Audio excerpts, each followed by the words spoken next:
You can type through chat, or you can just maybe speak up. Yes, sir. Funny bit. Yes, sir.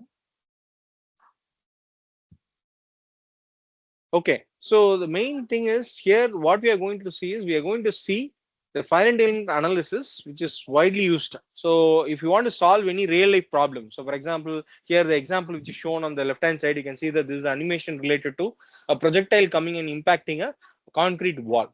This is one of his PhD problem which Rauf worked on. So you can see what happens when a projectile impacts. So the need for this comes from the time which you need to do a large full scale experiment, right? When you take it in a field and then try to simulate the projectile impact, you can think about the cost involved and the resources involved and what is the time it's going to take.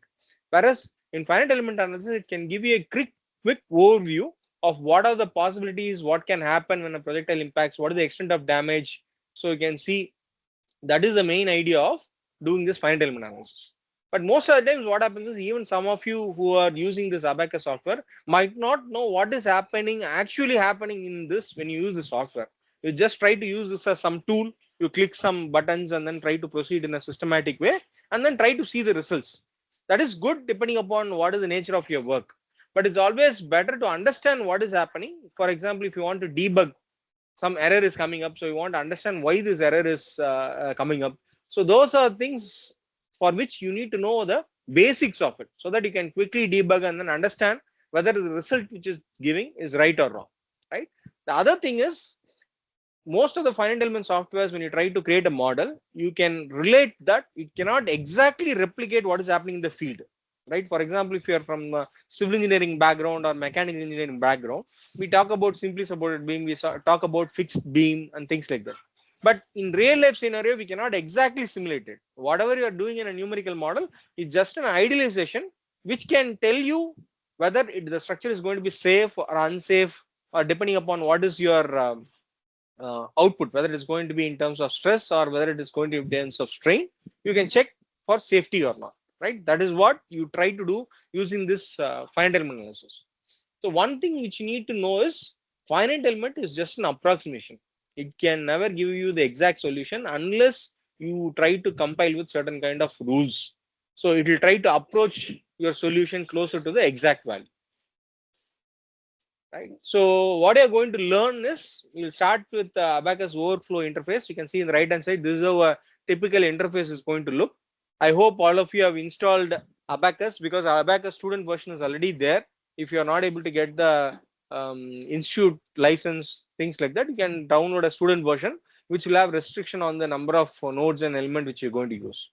So today's walkthrough will be right from the scratch, how we are going to start, how the interface is going to be, and how to create a model. That is the first and foremost thing. So whatever you are going to learn today, the standalone ABAQUS software is sufficient. Sometimes if you are trying to use open source software, what will happen is you need something called as a pre-processing. You need to create a model somewhere else, you need to mesh it somewhere else, and then you will use the open source software to do the analysis. And post-processing, how to view the results, you will be using some other software. But here ABAQUS is going to be a standalone thing, and the problem which we're going to discuss today is also going to be using only ABAQUS. So you can directly use this to create a model and apply the appropriate material property. You can mesh it, and then you can perform static and dynamic analysis. So that is the thing which you're going to see. And you will also, since this is work is main area is related to blast and impact, he will also show you some of the concepts involved in blast and impact. So it is important to clearly understand the difference between static and dynamic analysis because inertial and other effects come into when you're trying to do some dynamic analysis, and some basics about composite modeling. So these are things which is going to discuss today. And finally, as I told, you can also use this for post processing. So you can see the right hand side image. So the image, you can see the legend is defined as damage, and the color coding is given for the damage. You can see that red means it is completely damaged. It is something like you can think of a hole has occurred in this region where there is red, whereas blue, the structure has not fully damaged. So this gives you some kind of a clue on what is going to happen for the problem which you're going to discuss. So about Rauf, he did his PhD from structural engineering in Department of Civil in IIT Madras. He graduated recently. His main area is related to impact and blast mechanics, and he has also worked on extensively on various commercial software. So ABAQUS is one, and he has worked on LSDNA also, which is one of the things which is widely used for blast and impact analysis. And currently, he is also working on in-house code, writing the own code to characterize this behavior along with another faculty. So he has also carried out experimental studies related to projectile impact, which was part of his PhD work. So this is about resource person Dr. Rauf, and he has also received various awards. So during his PhD, he received Institute Research Award. So he has also received a Research Excellence Award from the Institute, and in an international conference, he was also honored for his presentation as a best oral presentation in China. And at the end of the today's talk, so what is expected of you? So if you are trying to follow what he is trying to teach you, you must be able to independently create a finite element model, a basic finite element model, and carry out static and dynamic analysis. That is going to be the takeaway in this 2-day workshop. Okay. And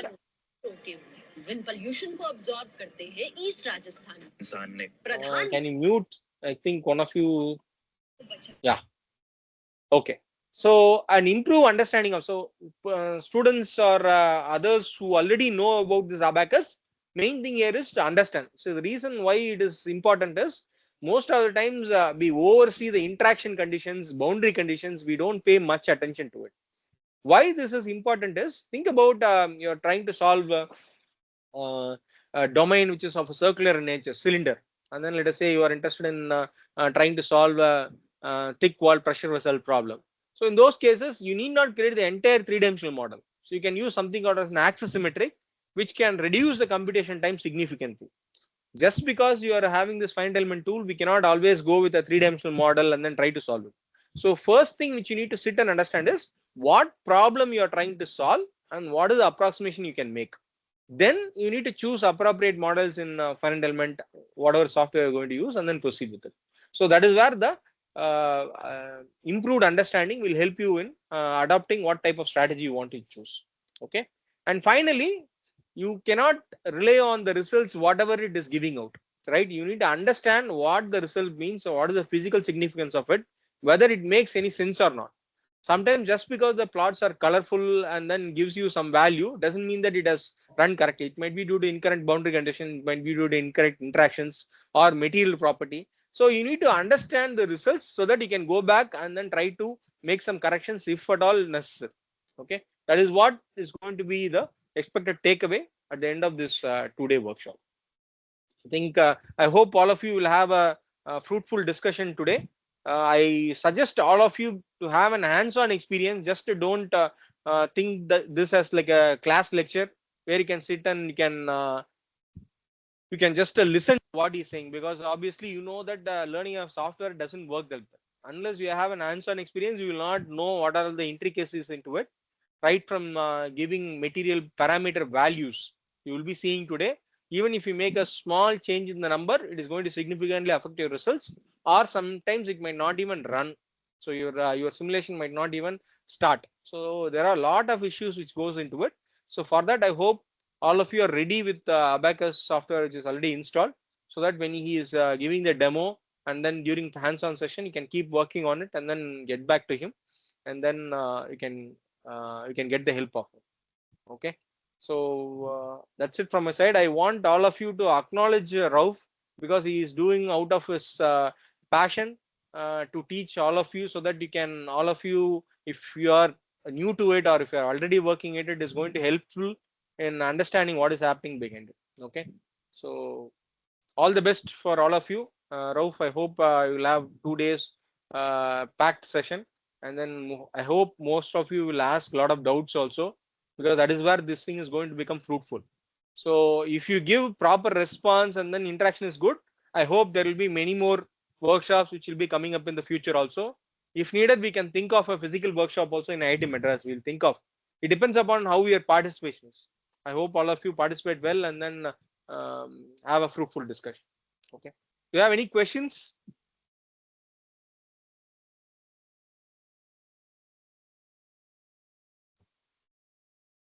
You can unmute yourself and then talk.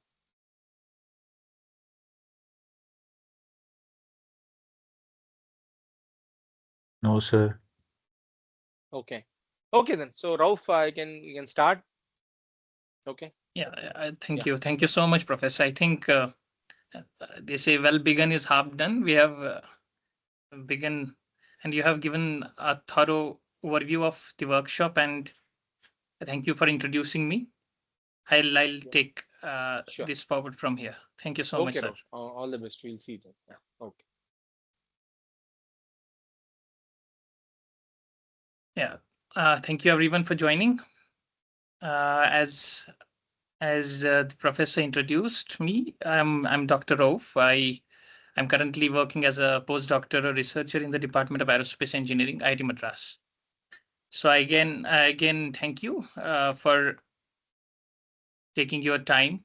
I hope we'll have a very learning experience of this abacus in coming in like today and tomorrow. I'll without like wasting much of your time, we'll get started. So if in case of any doubts, please put in the chat box, and we'll try to address them at the end.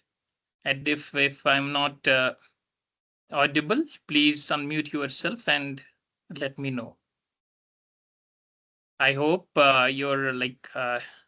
you will you'll participate in letter and spell. So let me share my screen.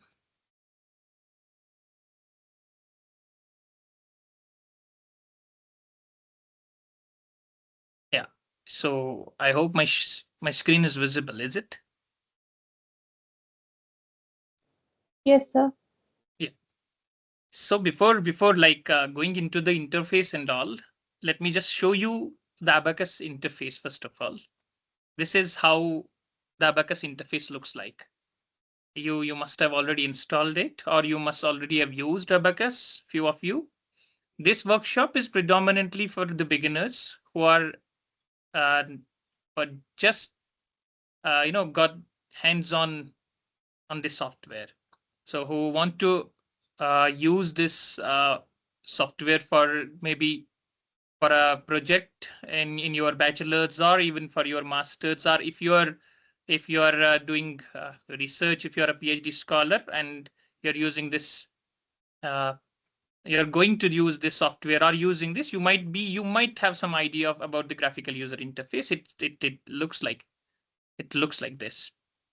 So before like going into the interface, I'd just like to make you aware of the fact that this abacus has no units inbuilt. Just like if you in case you have used softwares like StatPro or ETABS, which are the most more predominantly designed softwares, uh, there are inbuilt unit system. But here there are no unit systems which is a part of the abacus itself. Here we need to be consistent. If we are using a SI unit system, we have to use, for example, if you are using a meter as a length, meter as a unit for length, then you have to use force like in terms of newtons. You have to use kgs for mass. You have to use second for time. Similarly, if you for stresses or Young's modulus, when you are going to give properties and all, you have to make it in pascals. Energy will be in joules and all. And similarly, if you are using then the units follow as like length will be in force will be in newtons, mass will be in tons. Similarly, time in seconds, stress in megapascal. You have to be consistent with the unit system.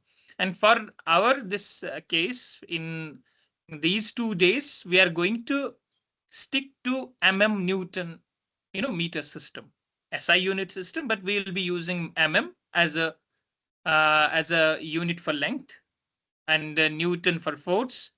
We'll use tons for ton for mass. Similarly, if I'm going to give a density, a unit for the density, I'll have to use ton per cube. So I'll have to convert accordingly. Similarly, time seconds, and I'll use stress unit as megapascals. Similarly, energy for millijoules, and just to before getting started, I want you to note this. You can, I think somebody's kindly mute yourself. Yeah, so this is the unit system that we are going to use. Now let's now show you the graphical user interface. Just like any other software, we have a menu bar at the top. If you have already installed ABAQUS, it should the graphical user interface should look like this. We have a menu bar. I think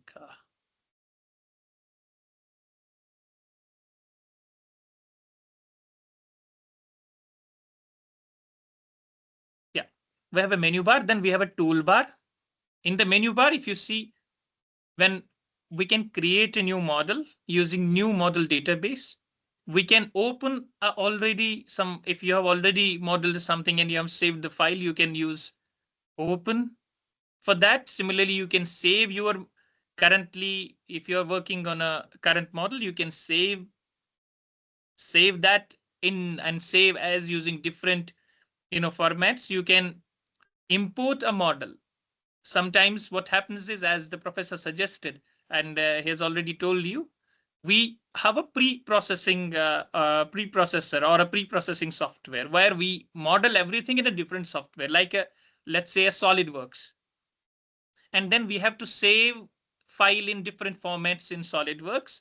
We can use that model in ABAQUS and then go with the analysis part. For example, let's say if I have a part somewhere, I can, if you see here, I have some model that has a format of .sat file. I can open this, although that model has been created in a different software. So that's how this ABAQUS, not only you can create files in ABAQUS itself, you can also import files from the other softwares and carry on with the analysis. Similarly, you can export this part or assembly or different versions of this model into different other softwares. This is how this file menu or file option looks like. As in many other softwares, in Microsoft Office, you must have file this option. Similarly, model, you have different options. Viewport is there, view is there. For example, I want to, if I already have a model here, I want XY in that model in to be viewed in XY plane, front view, top view, left view, right view. So all those things can be done using view. Similarly, how to create a part. This is the main, like this is already in the menu bar, but these shortcuts are also here. We can create a path, we can create a property and all. So just like any other software, we have a menu bar. We just need to we'll explore it. Similarly, we have a toolbar. As I already told you, if I want to view in XY plane something, if I want to view in, front view, top view, and or isometric view for that matter.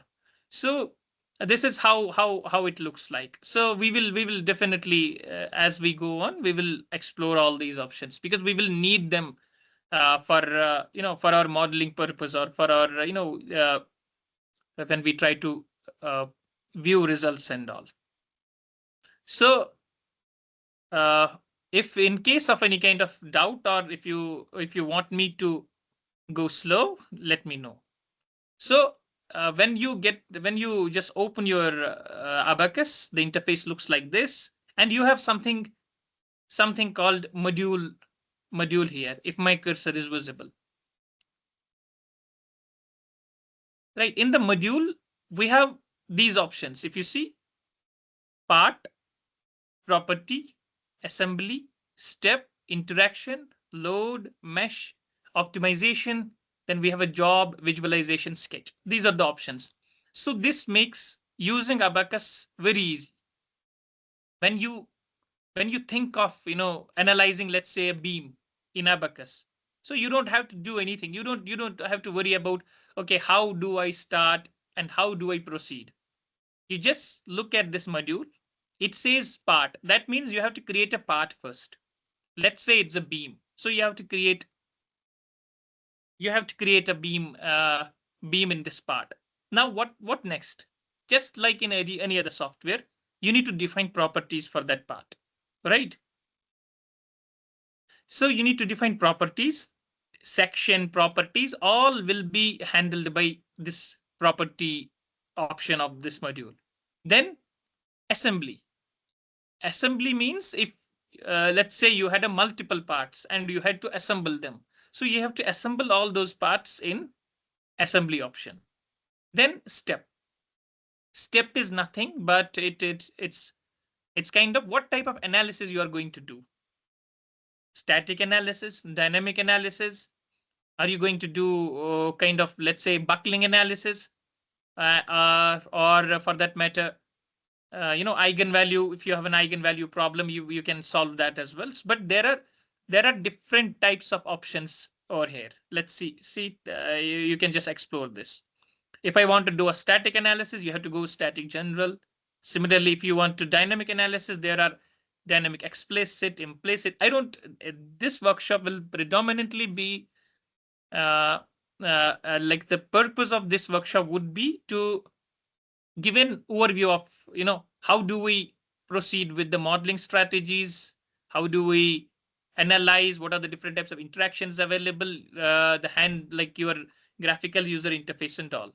I'm not going to cover what kind of problems you're going to face when try to analyze a, let's say, a beam. Sometimes different errors encounter. So that is, I think, we have aimed of creating another workshop that will be specifically dealing with different types of, like, what is this, does this dynamic implicit mean, explicit mean? This will be covered in the next workshop, hopefully, if we get a good response from this. Similarly, let's say you are going to incorporate temperature. You want to see thermal effects and all. So coupled thermal displacement type analysis you have to use that time. If you are going to use cyclic, then direct cyclic option you have to choose.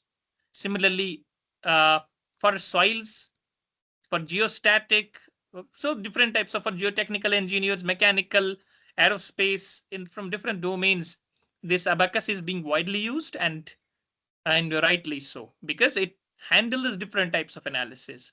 All those algorithms are inbuilt in the software. All those equations that are getting, that are actually getting utilized are used behind the scenes, and you need to be very aware of what's happening.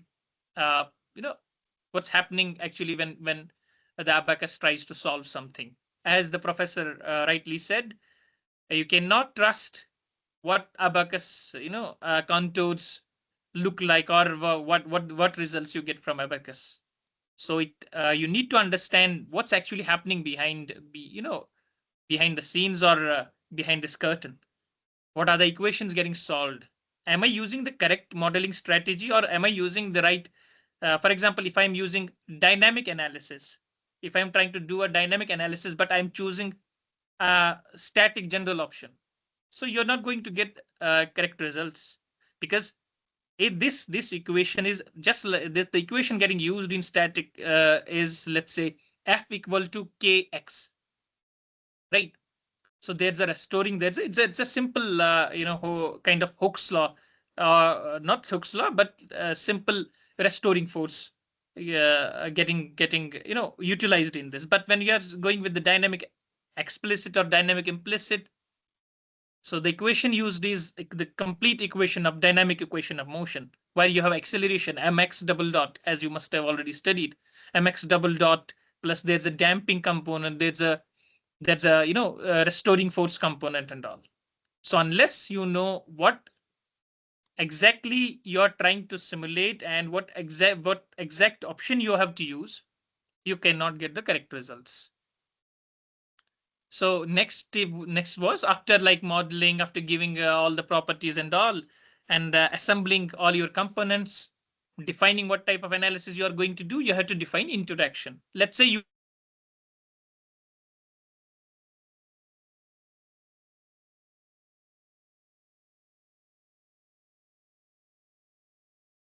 let's say you have a you have a reinforced concrete beam. So you had two different components. So those can be assembled in assembly. Now there should be some interaction between reinforcement and concrete. Those interactions and all can be defined in this interaction option. Now after modeling your beam, giving section to it, properties to it, assembling everything, defining what type of analysis you are going to do in step, and defining the interaction between your concrete and reinforcement in this case, you have to define the load. Then there are different loading strategies, like you have to sometimes you have to give load as a pressure, you have to give load as a line load if it's a line element, and you can apply my load can be a blast, so that all can be used from this option, load option.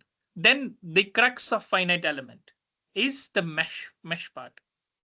So meshing is nothing but it divides your domain, a huge domain, into smaller components. If you have taken finite element method, you already know this. If you have not, you need to explore FEM, the basics of FEM before diving into finite element based softwares. I would highly recommend you, if you do not know, if you have not taken FEM course, you must at least look into the basics of the FEM. How do we manually take a small problem of, let's say, beam, try to solve that manually using FE strategy. Then you can do the same in software also. So the crux here is we actually divide the domain into smaller elements, smaller components that we call as elements, which have a nodes associated with. So it's a combination of nodes and elements. Finer, like smaller the mesh size, the better you are towards the exact solution or the analytical solution. After you have now meshed your model, you are good to go with the job. Then you have to choose a job, you have to create a job, you have to name it something, then you can submit it and you can get the results. So this was just like how we proceed with this when we are trying to analyze something using ABAQUS. I hope this is you have got some idea. First, you want to create a part or different parts. Then you need to assign properties to them. Then assemble them. Then you need to define your step. Step means what type of analysis you are going to do. What is the time step? Everything will be governed by this, or can be explored from this option. Then there's an interaction option, load option, mesh, optimization, job. I hope this is clear to you till now. You can just speak up and see, and you can just say if it's okay. If it's Yes, sir. okay. It is clear. Any questions? Any questions as of now? Till now?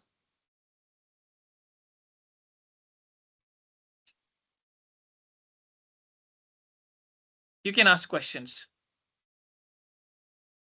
Is it fine till now? So Yes, sir. most of you were aware of this graphical user interface? Yes, sir. Yeah.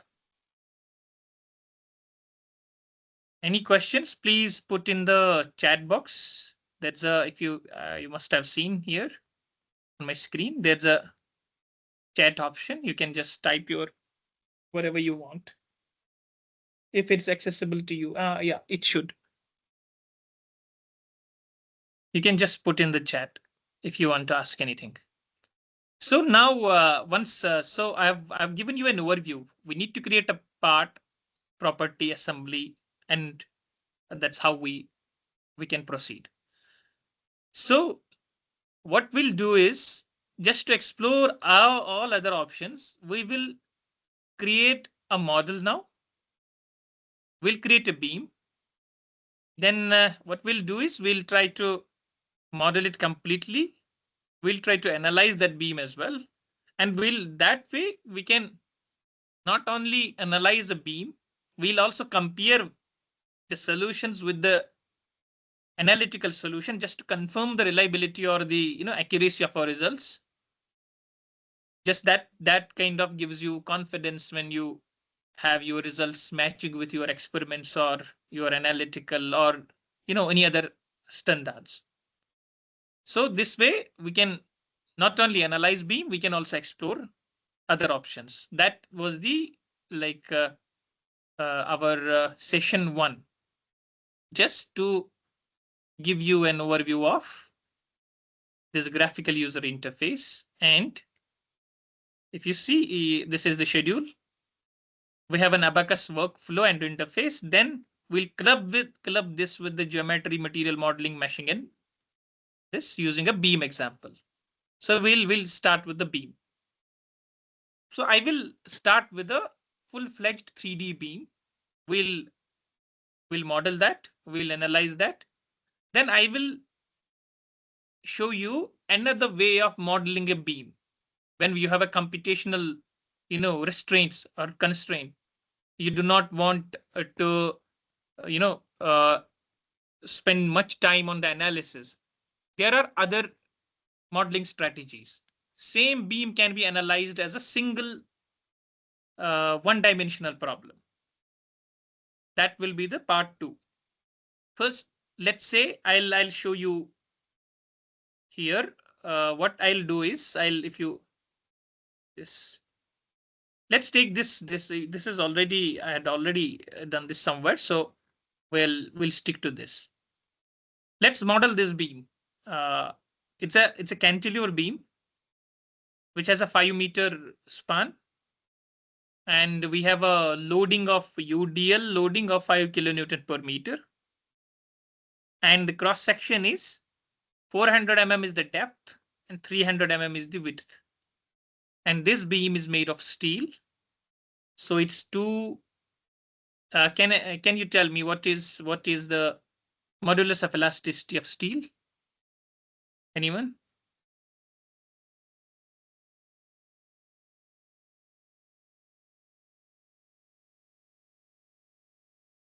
What is the modulus of elasticity of steel?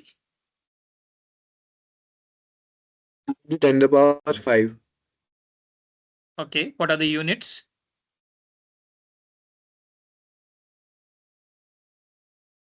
Newton per mm square. Okay, what do we call this unit as in other words? Newton per mm square? Megapascal. Pascal. No, it's a megapascal. Pascal is Newton per MPa. meter square. So you need to just brush up your basics if you are a BTech student, and just be sure of the units and be sure of what is stress, what is strain, because those are the results that we are going to look at. So I'm not here in this workshop. We'll not go into those aspects. We'll just show you, if you are a beginner, if you want to do your project, or if you have a problem where you are dealing with, you are trying to simulate something using ABAQUS, this workshop should help you. So I was telling you, I was showing you this beam problem we are going to simulate first. We have a 5-meter beam, 5 kilonewton per meter is the unit, and 400 mm, 300 mm is the cross section. And we have a modulus of elasticity of 200 gigapascal, or you can say 2 into 10 power 5 megapascals. Poisson's ratio, let's keep it to 0.3. So the purpose here is I want to calculate what is the deflection at the free end and what is the stress at the fixed support. Can anyone tell me, like, how can you calculate analytically or manually? How can you calculate what is the deflection? What is the formula for calculating deflection for the cantilever beam when subjected to UDL? What is the formula? Anyone?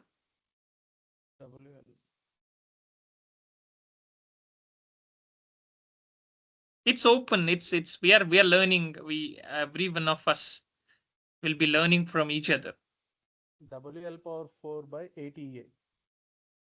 Sorry? WL power 4 by 8 EA. When our cantilever beam is subjected to UDL over the entire span. Good, good. What about how will you calculate? Okay, now you have W, you have L, you have EI, everything. You can calculate deflection. How will you calculate stress? Bending stress at the fixed support.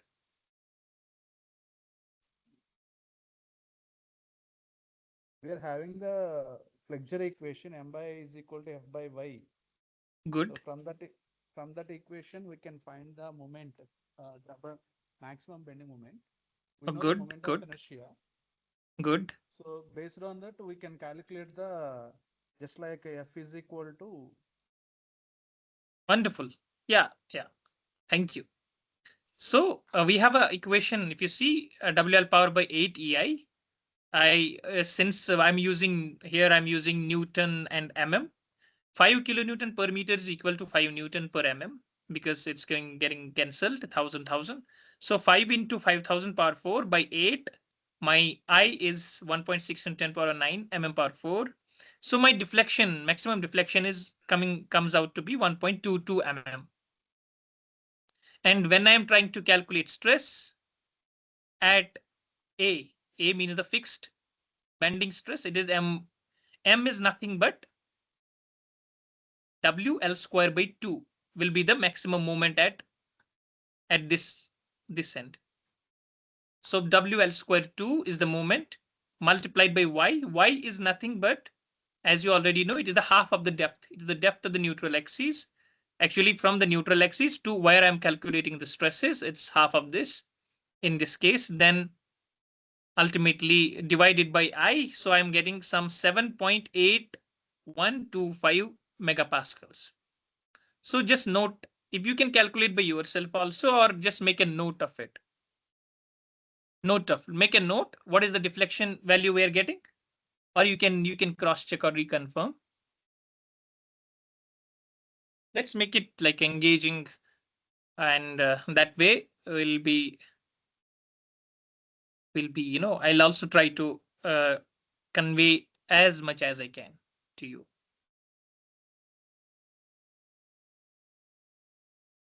I have already told you the dimensions of the beam: 5 meter length, 400 is the cross section, 300, this 400 by 300 is the cross sectional area. Then we have a 5 kilonewton per meter is the load. E, you know, Poisson's ratio, you know, which is not of use here. Can anyone just tell me if you are able to calculate what is the deflection value? I could be wrong here.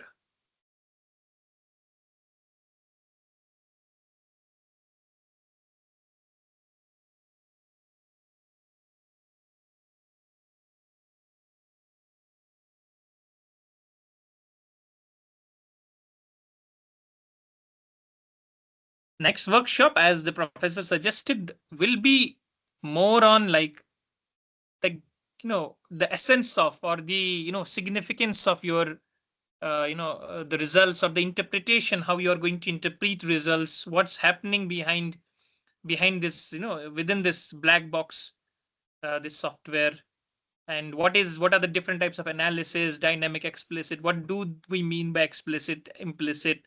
So maybe if we are able to conduct an online, then we'll let you know, or if it's an offline, IIT Madras will host that, and hopefully we can shortlist all those interested.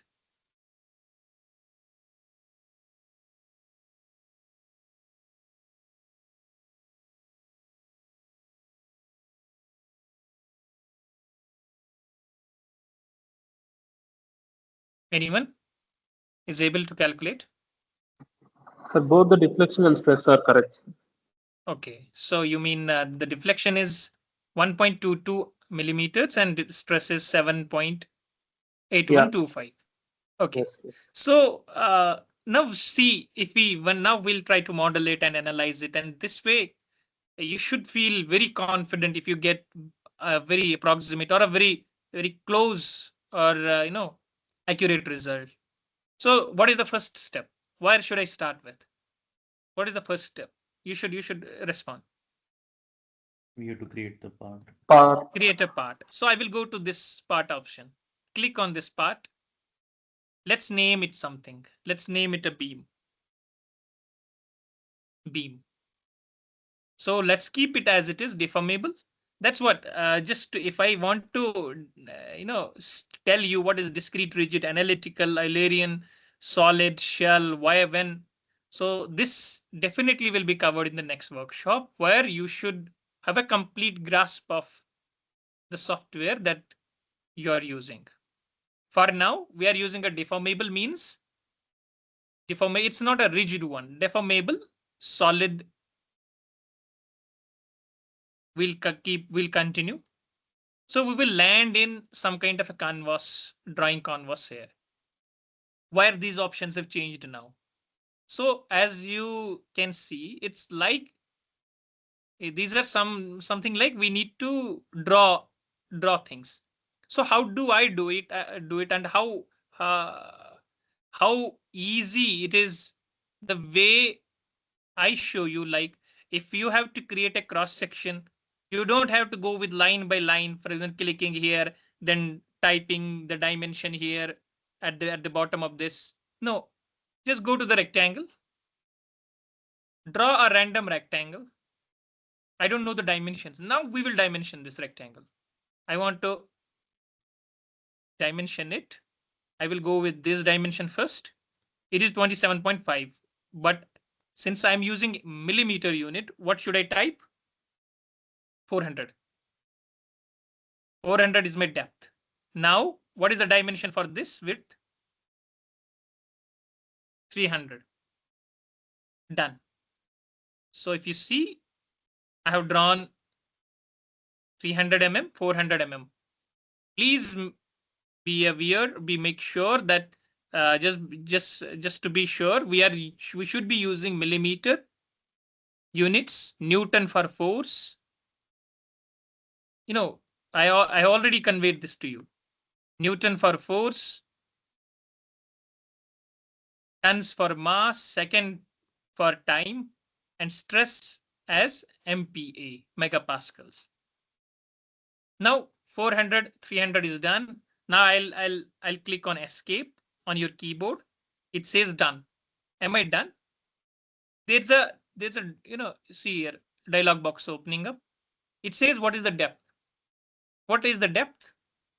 What should I put here? Length of the beam. 5,000. Sorry? Yeah, good. 5,000. Since our length of the beam is 5 meter, so we have to type 5,000 mm. When I click OK, so see here also these options, you should be interested. You should it should kind of interest you. Like, what is this angle of twist? What is this angle of draft? So in the future, definitely we will cover all these aspects, because sometimes you need to create a tapered beam. That time these things will come into picture. But here it's not a tapered beam. We'll just go with depth. See, our beam is modeled. We have modeled a 3D geometry of a beam. Now, why this will help us? Why I started with modeling of a beam? Because this will also help us in exploring these tools also. For example, I want to check what have I correctly specified the length of the beam. How should I check? Where is this option of checking distance or checking the angle or confirming whether I have marked the correct distance? So I will go to the tools. In the tools option, in the menu bar, there's a query option. When I go to the query option, this dialog box will pop up. It says distance. I'll say distance, okay. Then always look at the bottom. It will give you, what are you asking for? Like here it says select the first entity. I'll select this node. What is the second? Second is this one. So it will give me the distance. Here. Now look at the distance is 5 e power 3. That means 5000 mm. So my dimensions are okay. You got it?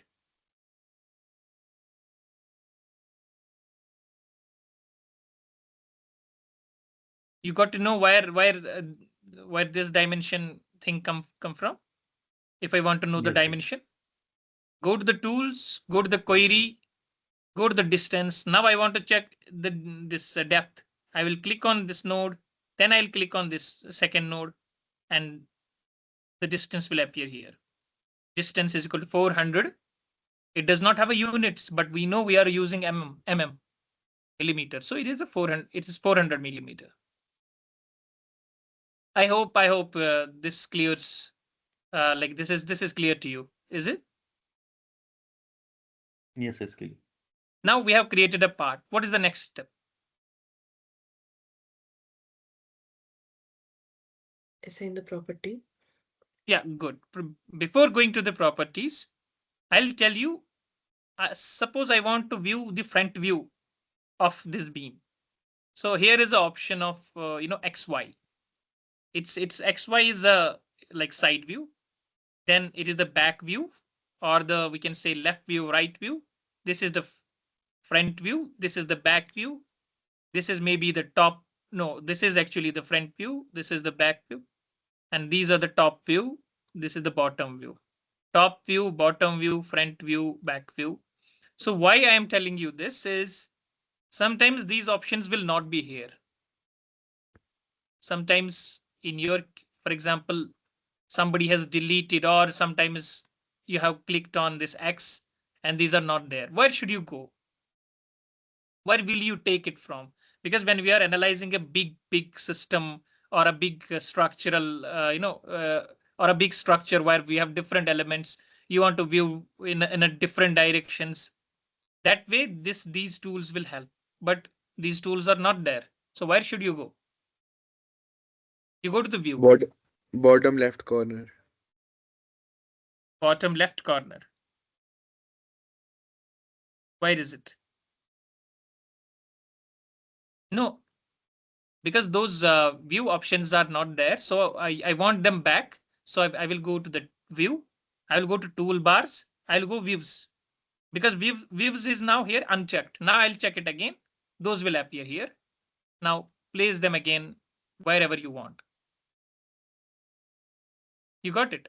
So all the things about view are in the view option. If you want to manipulate, everything will be there. So that's one thing. Now second, we have now modeled it. You are able to use different these views to view at different angles. You can also you should be able to know what is the distance, what is the length of the beam. You should be able to calculate it. You should be able to check it using this tools option, where you have a query option. Or sometimes you can, if I go to the node and click on this node and say done, it tells me, okay, this node is, the dimensions of this node, or the coordinates of this node are this: 290, 386, and 5000. That tells me where is this node from the reference point, whichever is the reference point of this canvas. So this will help you in making or identifying nodes, identifying elements, identifying distances and all. So the next part, let's go to the properties. I will again go to the first option, create property. Now I will name it as steel. Now go to general, go to density. Now tell me what is the units of the density I should put. What is the unit? What is the density of the steel? What is the unit of the density for steel?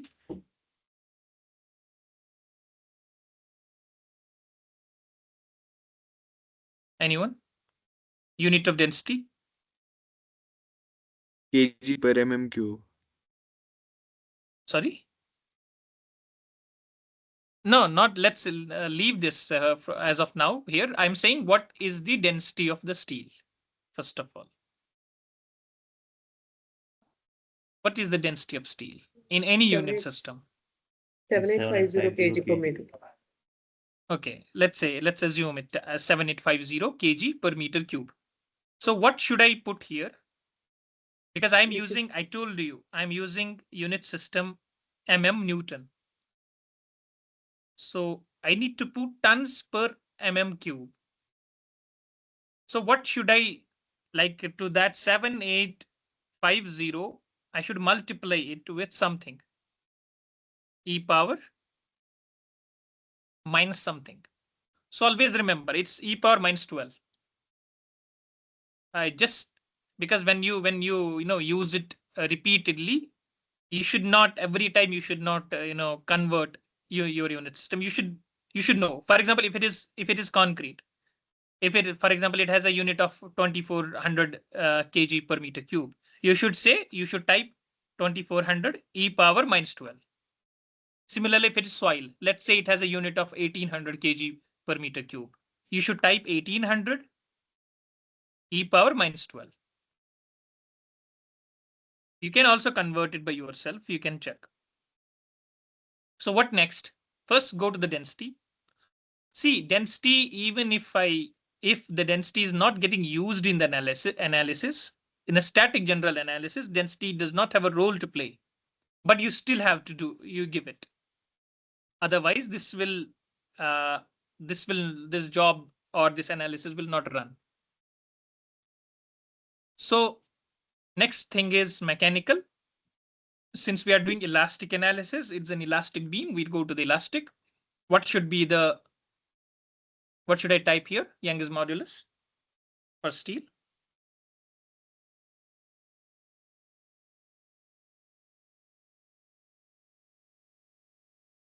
Young's modulus for steel.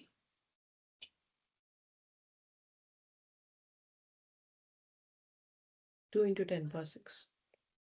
2 into 10 power 6. Are you sure? Anyone else? 2 into 10 to the power 5. What is the what are the units?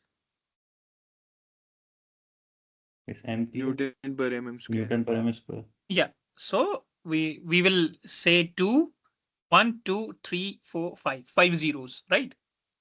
Or you can, if you want to do it in terms of 10 power something, you always have to do e power 5. Poisson's ratio, because it's not getting used. What is the Poisson's ratio for steel? Sometimes it's asked in GATE exam and others. What is the Poisson's ratio for steel? Any value? 0.3. Okay, let's assume it as 0.3.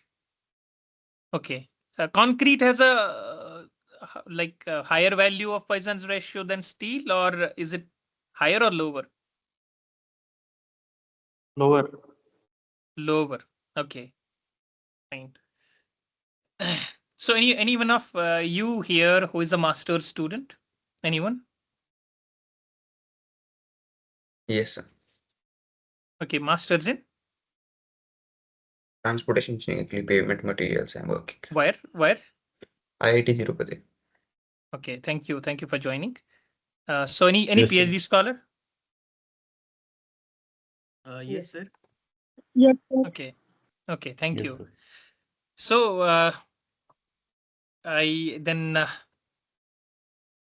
okay, so we are done with this. What have we done? We have created a geometry first. Now we have created a property. We have not assigned this property yet. We have just created a property, and all the created properties will be in this option, manager, material manager. So every option will have a manager here.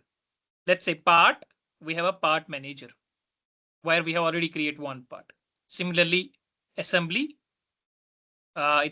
So there are like in part and this property, we will have a manager where we have all the properties. Since this is a very simple problem, just one beam. Sometimes you have a multiple number of materials, multiple number of different materials you have to create. So then you want to edit one. So you have to go to the manager. Then you have to go to the specific option, edit it. See, it is already converted. It's 7.85 e power minus 9 because we had put it 7850 e power minus 12. So it is converted into 7.8. That's how it works. Elastic modulus is, we had given it 2 into 10 power 5, but he has rewritten it as 2 into 10, something like this. So it's good. What next? What next? Next is we'll create a section. It's for now, it is just a geometry. It is not anything else. It is just a geometry, as if you have created, you know, from different lines or planes or anything. It is not, as of now, it's not a solid section. It's not a homogeneous section. It's not any physical quantity as of now. So we will say it's a solid and it's a beam section. Then continue.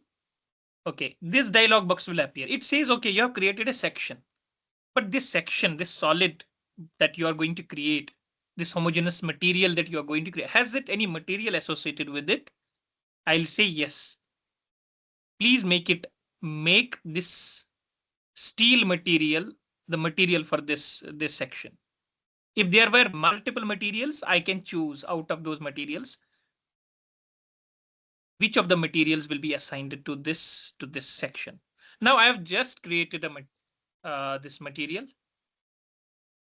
I'll beg your pardon for the PhD scholars and others who already know ABAQUS and maybe looking for something else, but we want to start it from the scratch. We want to go with those who are just the beginners, who want to learn from the scratch. So the purpose of this workshop is predominantly we want to go ahead with the scratch.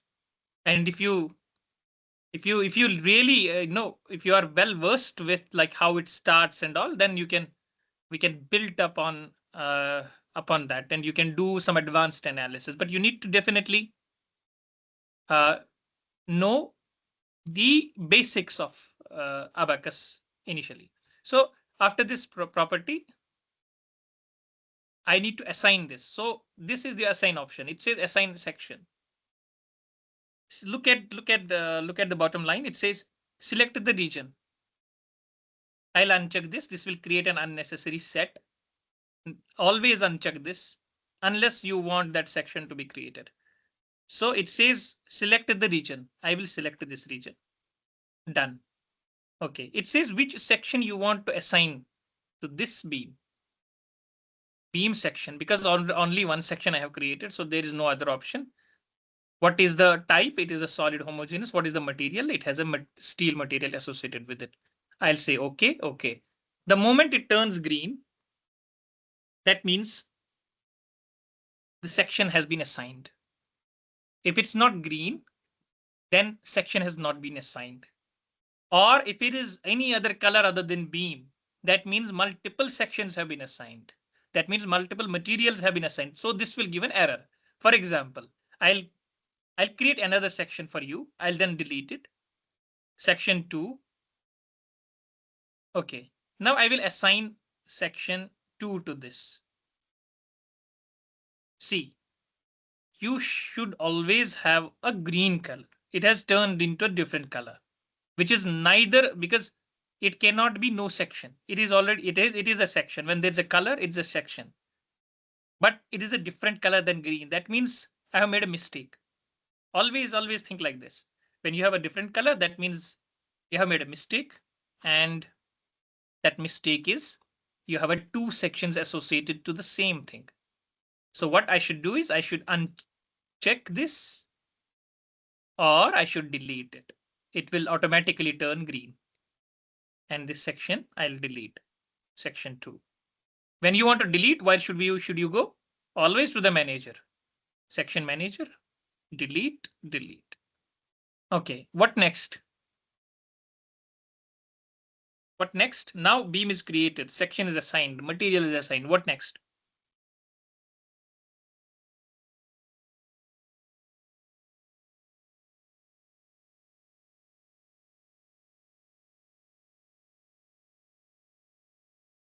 What next?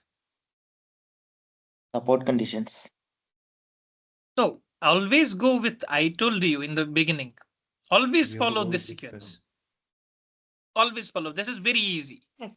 We have This, to go to the step because we don't have assembly portion. sorry, you don't have the assembly. Because we don't have multiple parts, that's why we No, don't need to but follow. you still have to go to the assembly. Okay. There is nothing in the assembly. At least you should have, even if it's a single part, you need to have one part in it. So there is nothing. That means you need to go to the assembly. Always go to the assembly. So you will go to this create instance. So here only one thing is there. That is the beam. I'll say okay. Now the beam is in the assembly. Had it been multiple parts, then I would have to select multiple parts, and those multiple parts would have been then translated, rotated, and to make them look exactly how I want them to be. For now, you have to go to the assembly. Then don't if I again click on this and say apply, two beams will get created exactly on the same same orientation, same rotation. Then in the end I will get some unwanted results. I will get contours that should not, that will be some kind of rainbow type color coding will be there. So the problem is we have clicked on multiple times on this beam. So why should I check this, whether have I clicked multiple times or single time? Always go to this option. Purpose of creating, again I'm telling you, the purpose of this beam analysis is I want also to explore these options, graphical user interface and all the tools and all. You'll go to this display, create display group, part instance. Only one part is there, beam 1. Beam 1. Let's see. I will go to this part again, assembly again. I will apply again. Okay. Now see, two beams are there and both are exactly on the same location. One is this, if I want to highlight it, and second is this, again the same. Be very careful when you try to go to the assembly. Always click when you are just selected it, say okay, that's it. So what should I do now since two are there? So look at this. Look at the left model database. So I will go to there are parts, there is material, there is section, there is assembly. I will go to assembly. I will go to instances. Two instances are there. I will delete one. Delete. Delete. I hope you're enjoying it. Any doubts so far?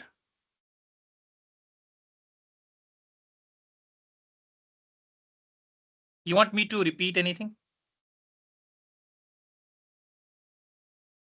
Sir, can you please repeat where we have to see that display, where two instances are made? Yeah, suppose I want to make sure I do not have multiple instances in the same, I have not clicked multiple times in the assembly. Or other purpose of this this display, create display group is I want to hide, sometimes I want to hide one part so that I can work on the other part. That also can be done here. Part instances, I have a one part here and I want to, here there are, these are the Boolean operations. For example, I want to remove one part. It's not getting deleted. Mind it. It's getting hidden. For example, I want to remove this, remove. It's removed. It's removed from the display, but not from the analysis or from the models or from the parts. If I want to take it back, I want to go add again. Or shortcuts are here.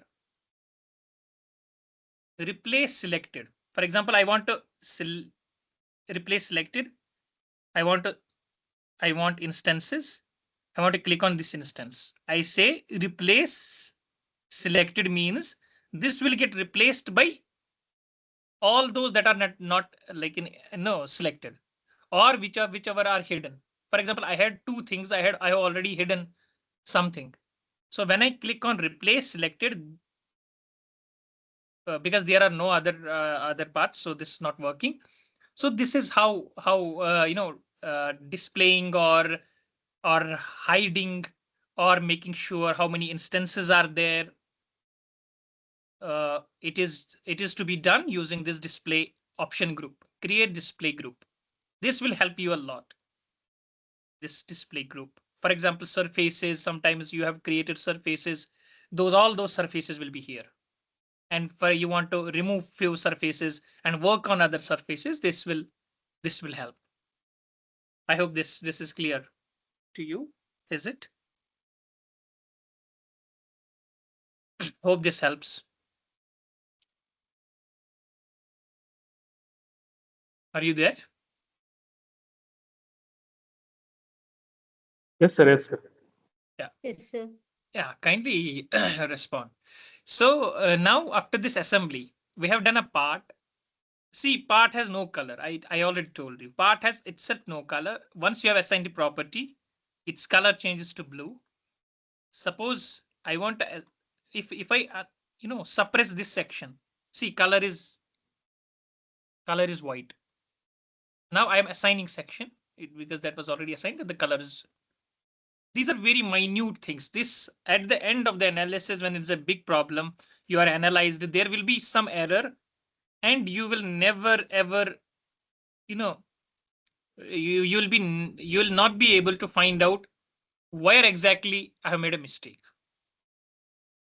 It will ask you the prompt will be like there is this issue, but they will not highlight you have created two sections, or they will not tell you like you have missed density or something like that. So you have to be very careful in the modeling itself. Modeling strategy itself is very, very essential. Then the results. Now part is done, properties are done, assembly is done. Now I will go to the step. Step I told you it deals with what type of analysis you are going to do, but it has more than that I'll tell you. What is the type of the analysis I'm going to do? Create step. What is the analysis type? Static, general, dynamic. What type of analysis I'm going to do?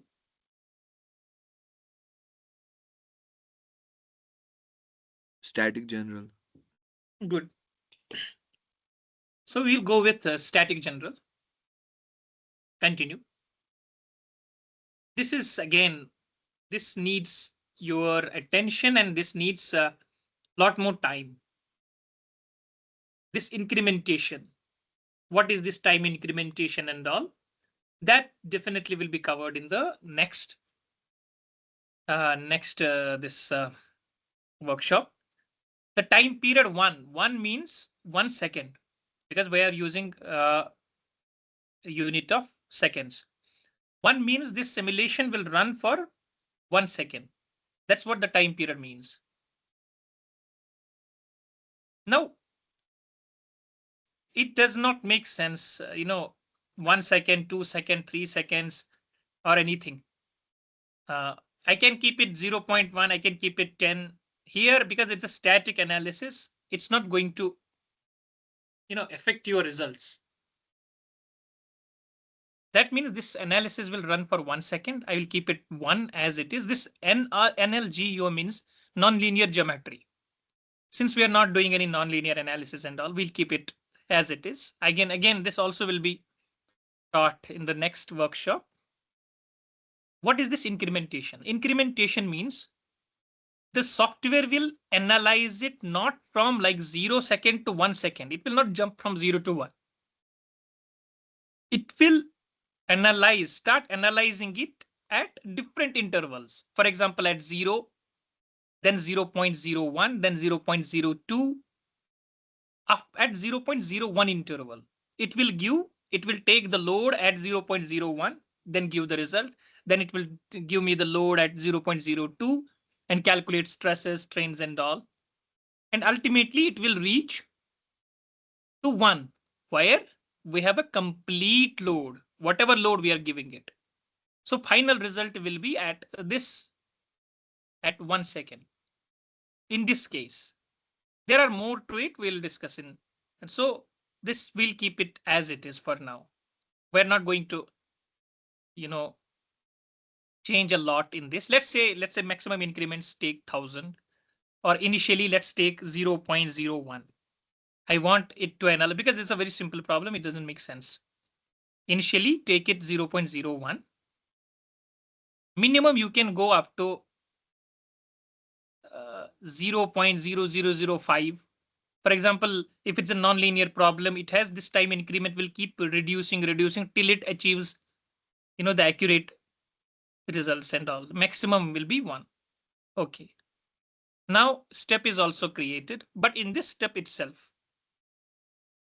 how do you want to view your results? For example, after this analysis is done, it will show you result at 0 second. That means it will be a base model, or it will have no stresses, no loads, nothing. Then it will have the end setup. But I want it to give me data points or the results at different intervals of time. So I will have to go to the field output. In the manager, there is already a field output created. I will go to edit.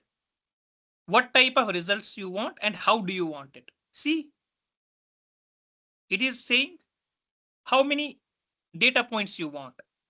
1 only. That means it will give me the result at the end, in one step, in one go. That will be correct only. But I want to, animate it a bit. I want it to give me results in 20 steps. So it is not analysis. It will not analyze in 20 steps. Analysis is in this step, in this increment. Here I want result. Since this is linear only, it will linearly divide the graph in 20 steps and give me the result at 20 different intervals of time. So what are the results? I want stresses, strains, displacements, forces, and contact. For now, let's keep it as it is. Done. Similarly, we have a history output where you can calculate energies. We'll put 20 here. I want 20 steps. You got it. It has nothing to do with the dynamics. Like as if I'm analyzing it at, dynamically, the time varying load. It's not a time varying load. It's a static load. But I want my results at different intervals of time. Interaction. Do I have any interaction? Do I have to go with the interaction? Any interaction? No. No. Yeah, we do not have to go with interaction as of now. Then load. In the load module itself, we will have to create a load and specify the load. Then we'll also have to create a boundary condition. So both boundary condition and load will be specified in load module. Now, let's go to the load.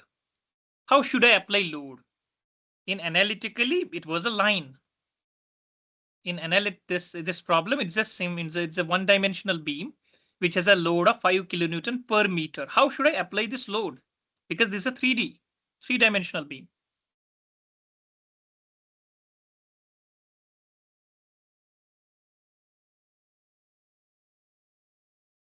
You can explore this. Should I apply as a concentrated force, moment, pressure, line load, body force, or what? Pressure. Okay, let's go with the pressure. But how? Because my loading is as the UDL. Yeah, where I have a unit of 5 kilonewton per meter. But now I have to apply it as a pressure. What should be the, how should I apply it as a pressure? 5 kilonewton per meter.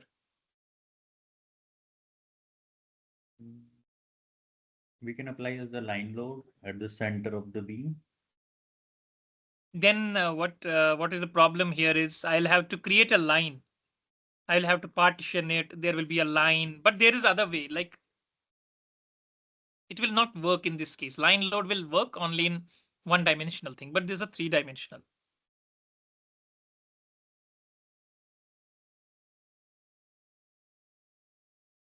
What else? Anyone? By area, load by area. Okay, what is the load? What is the area? I see. I want to now apply it as a pressure. For example, continue.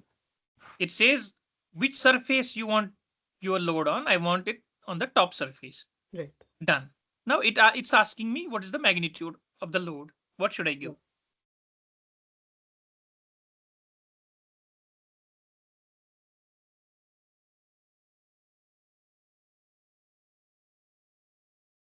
25.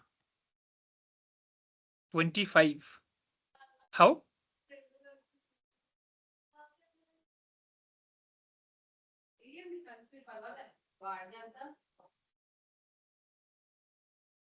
You're welcome. You're welcome. Anyone is welcome with whatever he wants to say on this. How should I apply a load on a beam? Actually, my We load can- is in. Sorry. We can create a reference point at the top surface and tie constraints with the reference point and the top surface, then add the load to the reference point. How like that? Then I will have to apply that load as a point load kind of a thing. Point load. Yes, sir. Then I'll have to again my load is in kilonewton per meter. How can I convert UDL into a point load? Then do I have to multiply with? We can spread it out along We the will width. multiply it by length of the beam. Load multiplied by length of the beam. Okay, so but that's a bit kind of hectic process, creating a reference point, then coupling with the top surface and all. What is the easiest way here? I want to apply it as a pressure. I want to tell you, I'm telling you, I want to apply it as a pressure. It's very easy. And that's Multiply how load with length and divide by the breadth.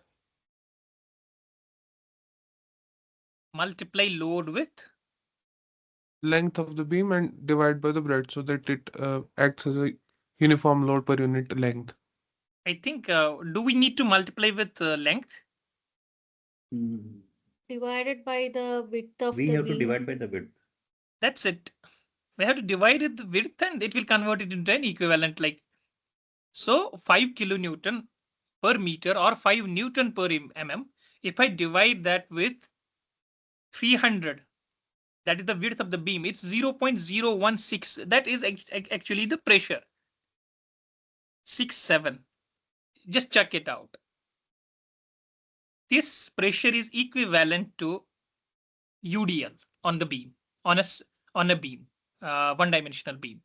For example, this pressure, if I multiply this with the width, it will give me 5 Newton per mm.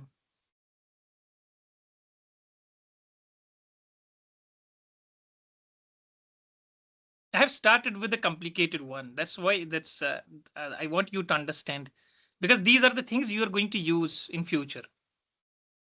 You will have a UDL, but you will have to convert it into pressure. Similarly, you will have to point load. You will have to create it into UDL or a UDL into point load, as the other guy suggested. We can also do that. We can put it as a point load, but that does not make it that as a representative loading on the beam. This is the representative loading. If I say yes, see, this is equivalent to a UDL on a one-dimensional beam. See, if I cut it on in as a 1 unit beam, it will have 5 kilonewton per meter load. Then another unit has 5 kilonewton per meter. Another unit has 5 kilonewton per meter. 5 kilonewton per meter. This is the complete representation of that one-dimensional beam. So what next? Now I have created a load. What next? Boundary condition. Oh, is anyone following me like on ABAQUS? Is anyone repeating with me? Yes, sir. Yeah. Yes, sir. Okay, good. So we'll see if we succeed in matching each other. I know you will get errors, I will not get. Let's see. So what is next? Loading the boundary condition. See, there are some inbuilt boundary conditions which are in symmetry, antisymmetry, and caster option. Since we have to fix on the one side,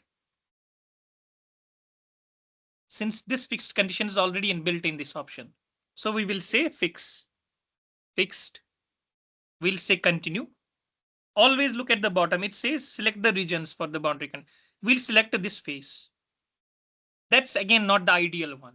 When you if you are in a research or when you actually try to model few things in your in as a of your research problem, your supervisor will not like this, that you are fixing the whole surface. That's not the actual a replica of how it should be. We should create a reference point, then couple, then we should assign this fixity to that reference point, because that reference point will allow a very small rotation even if it's fixed. So that's how the the real or the practical like handling of this case is. Now what next? We have created a fixed support. We have given a load. What next?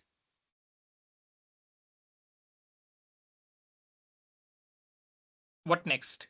So can you show the boundary condition again? I will delete it.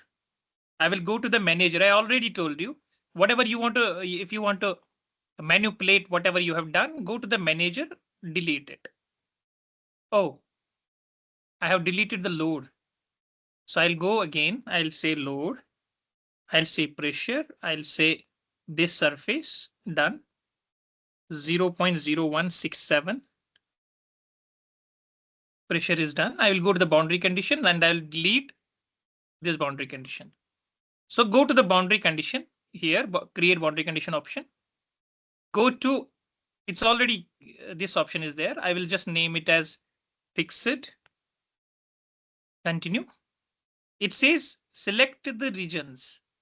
It asks me to select the region. I have selected this one side. It turns of a different color. When I say done, it asks me, okay, which option among these? These are already inbuilt ones. X symmetric, Y symmetric, Z symmetric. Pin option is also there. That means the hinge. Or encaster is the complete fixity. So I will say, okay, it is completely fixed state. Have you got it? You got it now? Yes, sir. Yes, sir. Who is this? What's your name? Fahim. Fahim. Okay. So now we have gone through all those steps. So how easy? Get a part, assign properties, assemble them, step, interaction, load, mesh. What is next? Mesh. This is the fundamental of this software or any other FE based software. So it asks here what it asks the seed part instance. When I click on this, it says dependent part instance cannot be edited. That means since this is in assembly and this is a dependent part, I have made it a dependent part. It cannot be meshed in this. So you just have to click on part here. Now it has gone to the part one.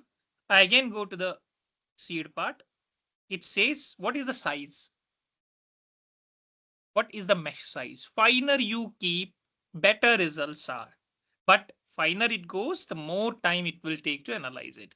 So let's say since we have one dimension as 300 mm, we'll divide it into 10. That means we'll keep it 30. 30 is the mesh size across all the those directions. I'll click apply. It is not meshed yet. It is just showing us how it's going to be meshed. Okay.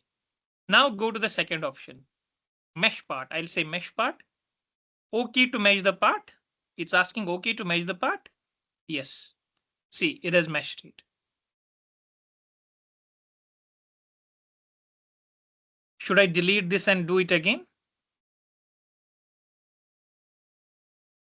After that, we'll move faster because here I want you to just learn how modeling is done.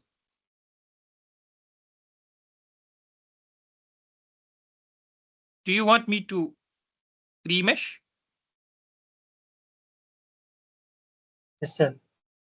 Okay, so what I'll do is I'll go to the mesh. I'll just click and hold on this. So there are multiple options on this mesh option. One of the option is delete. I have selected delete. It says, okay, delete to mesh parts. Yes, it has deleted the mesh. Now, again, go to seed part. It says, what is your global average size? I have set 30 mm. Okay. Now go to this option, hold it. Go to this mesh part option. At the bottom, it says, okay to mesh the part. Yes, it has meshed it. Hope you got it.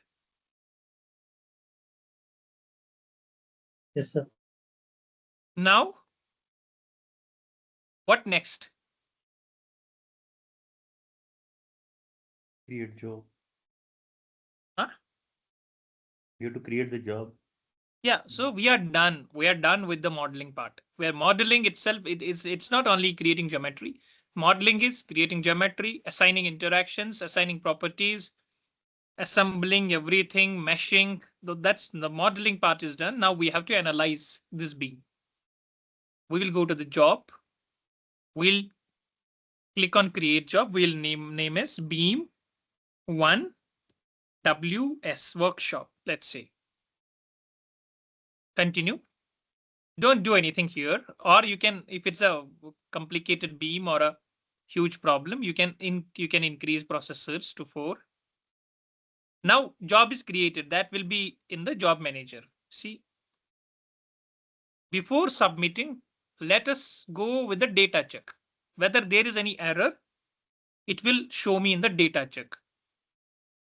I will do a data check. You can monitor this data check. Click on monitor. It's running. See, standard ABAQUS completed standard. Completed. The check is completed. No warnings, no errors. I know all those who are repeating with me must have some error. Anyone? Yes, sir, it's Any? limiting.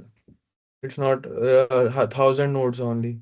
So Restricted. what you can do is go back to mesh. Go back to mesh. Go to the part and instead of 30, give higher number. Size of the mesh, keep it on the higher side so that the number of nodes is less.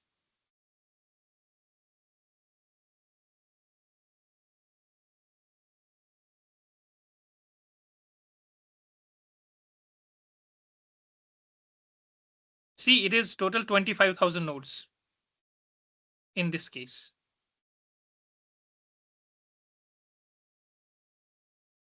How did I check total nodes? I went to the tools, I went to the query, I went to the mesh, and I said query entire path. I said done. So it created total number of nodes are 25,000 and total elements are around 21,000. So total.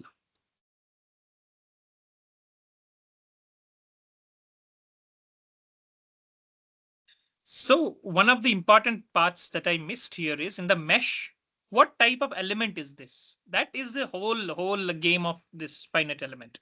So you can go to the assign mesh controls, rather here, assign element type. When I click on this, it has by default assigned 3D stress element, reduced integration. So the element type is C3D8R. It's a node 8 noded brick element with reduced integration and hourglass control. So again, I'll show you in the next video hopefully, and or the next workshop.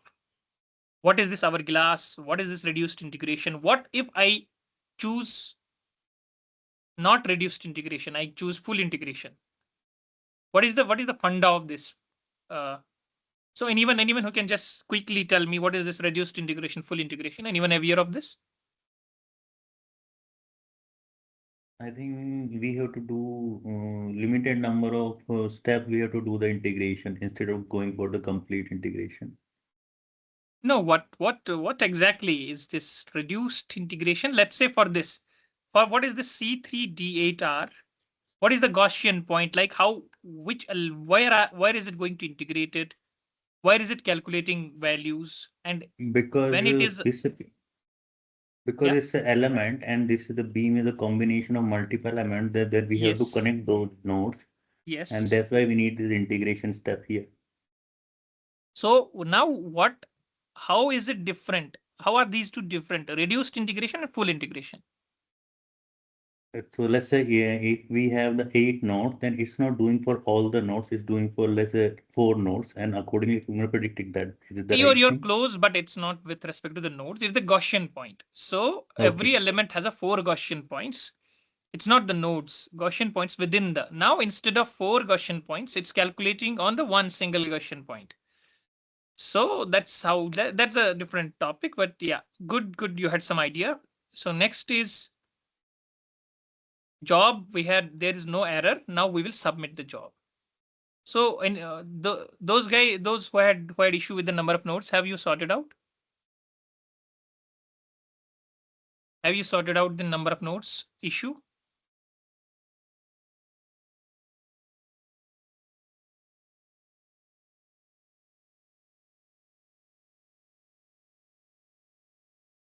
I have submitted the job.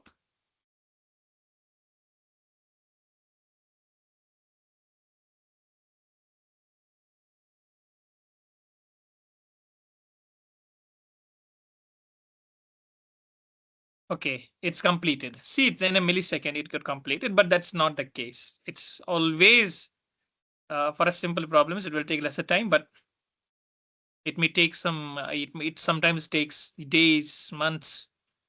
If I go to the results in the post-processing, I want to check with the deflection first. Wow. Check the deflection.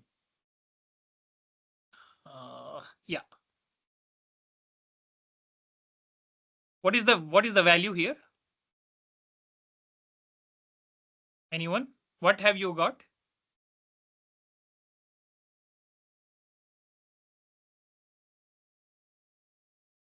When you have a job,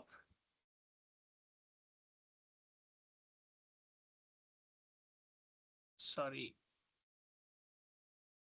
So when you go to the job, you have already submitted it. It's completed. Go to the results. It will show something like this. Then go to U. U means the deflection or the deformation. And go to U3 also is, no, U2. It's fine, U2, or you can go to the magnitude. Okay. So now tell me, what is the value of U you have got? I've got it as 1.234 mm. Anyone? 1.307. Because you have a higher mesh size, is it? Yes, sir. Yes, sir. Good. Perfect. So can you show the job portion again? So I'm in a job, right? You have submitted when first you did data check, that was okay. Now then I click on submit. It's submitted. The job got completed after some time. Now go to the results. Then go to here. You will have options like this primary, this U, CF, strain, stress. It can be on the right side or the left side. I have it on the left side. Just check it out.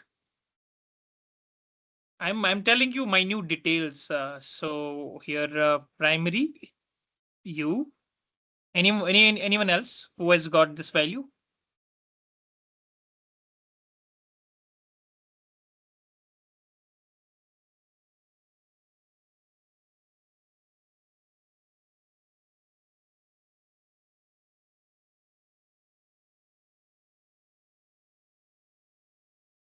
Hello, am I audible? Can you hear me? Yes, sir. Yes, So yeah, please tell me what If anybody was repeating with me, could you please tell me what value you got? Yes, sir. It is 1.867, sir. 86. Yes, sir. Have you changed the mesh or anything? Yes, sir. What It is your is mesh more. size? What is the mesh size you have?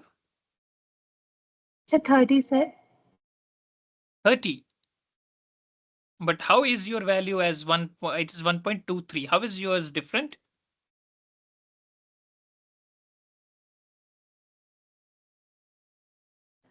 The value is like around 1.867, sir. You mean deflection value, right? This U. Yes, sir. Yes, sir. Deflection value. But if everything is matching, like if you're following me, why is your value as 1.86? Mine is it's 1.23. Now in the post processing, I will just magnify this. How should I make it more how can I increase the font size and all? I will go to the viewport. Then I will go to the viewport options. Then I will go to the legions or legends, whatever you call it. Then set font.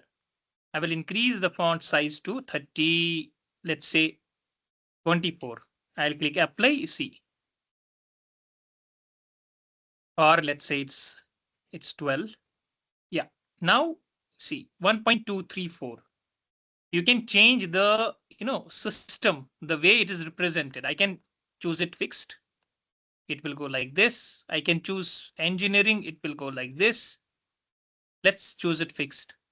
So 1.234. How is it? How is yours different? What is the check with the load? How much load are you applying? What is the load value?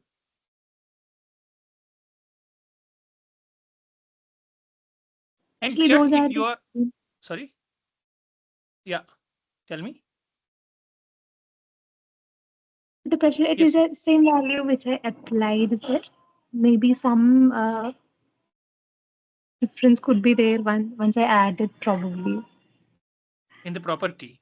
Some variation could be there once I added the values now, sir. Maybe because of that there is a difference. Actually, I was following your values, sir, Okay, so you but have okay. probably some error must be there Yeah. in the So mid yeah, value. it's fine. It's fine. So as other guy was telling, he has used a higher mesh, so he got a higher value of U. But now I have a reduced mesh than that guy. So mine is 1.23. If I reduce further, it will go to 1.22, which is the exact value. So it will try to match, as the professor in the beginning told you.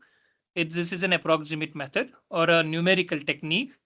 It does not give you the exact value, but it somehow reaches very close to that exact value. Now, what about stress? Which stress should I look at? I will go to the S means stress, von Mises stress. I will go to S11, S22, or S33. Anyone? Any PhD scholar may tell me. I want to see the top compression, bottom tension, or whatever, top tension, bottom compression. So it should give me blue color and red color should be same at the top and the bottom. Which stress should I look at? S11, S22, S33. Bending stress. How does bending actually happen? How do bending stresses actually get developed? That's again a different topic, but you should understand how does a beam actually behave? How do strains happen? How do stresses get developed? S11 means in 1 direction. That means XX direction. S22 means in YY direction. S33 means in ZZ, like Z direction. So which one of the three should I look for if I want to see the stresses, the correct stress? Anyone? S33. PhDs, masters, huh? Sorry? S33. Who is this? Who is this? What's your name? Hazik. Okay, S33. What does S33 indicate? Sir, stress in the Z direction. Okay. How does that stress get developed in Z Sir, direction? because the moment is outwards towards the that direction, bend yeah, restricting moment. So we should check in that direction. Okay. Anyone else who agrees with him? Any other PhD scholars?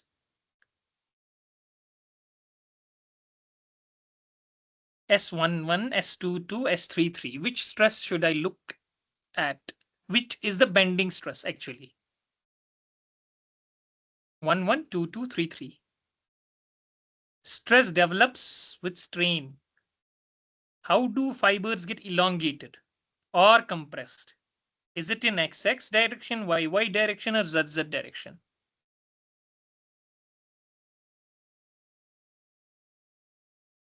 Different layers of this beam are getting either shortened or elongated.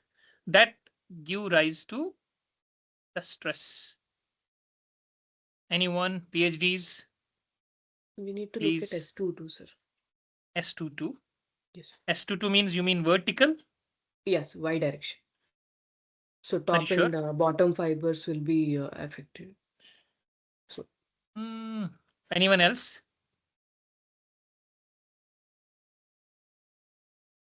Also remember, this is not the actual like bending. I have actually exaggerated this bending. It is very small, so it should not have been, you couldn't have perceived this. That's why I have exaggerated this bending in options.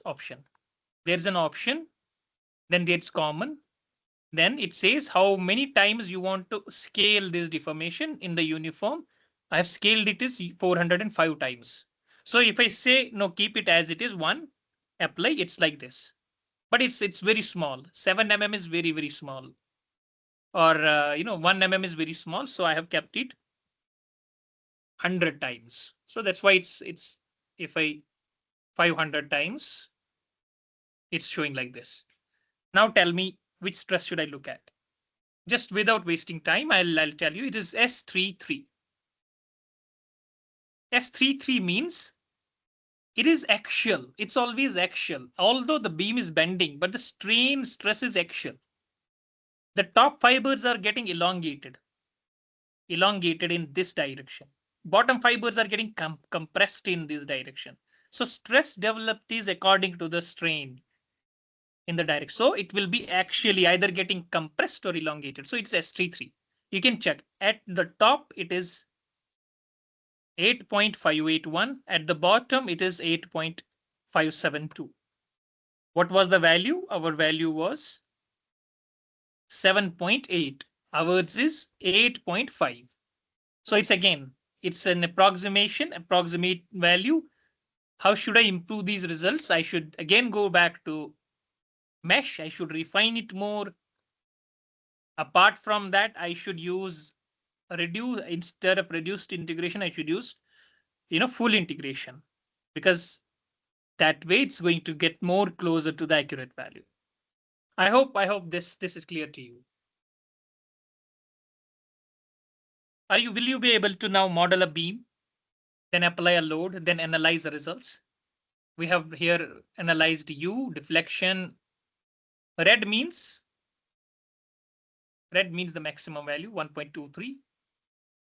And S means stresses. There are different stresses, von Mises, principal stresses, and all.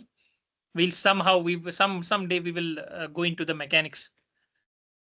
Mechanics will have a workshop related to the mechanics of materials. That way, you should be able to understand where do we place strain gauges in reality to check how does this beam deform, what's happening inside, and that's it. So I hope this is clear to you. We have half an hour before before we move to the another module. So if there's any doubt or any clarification regarding this, please let me know.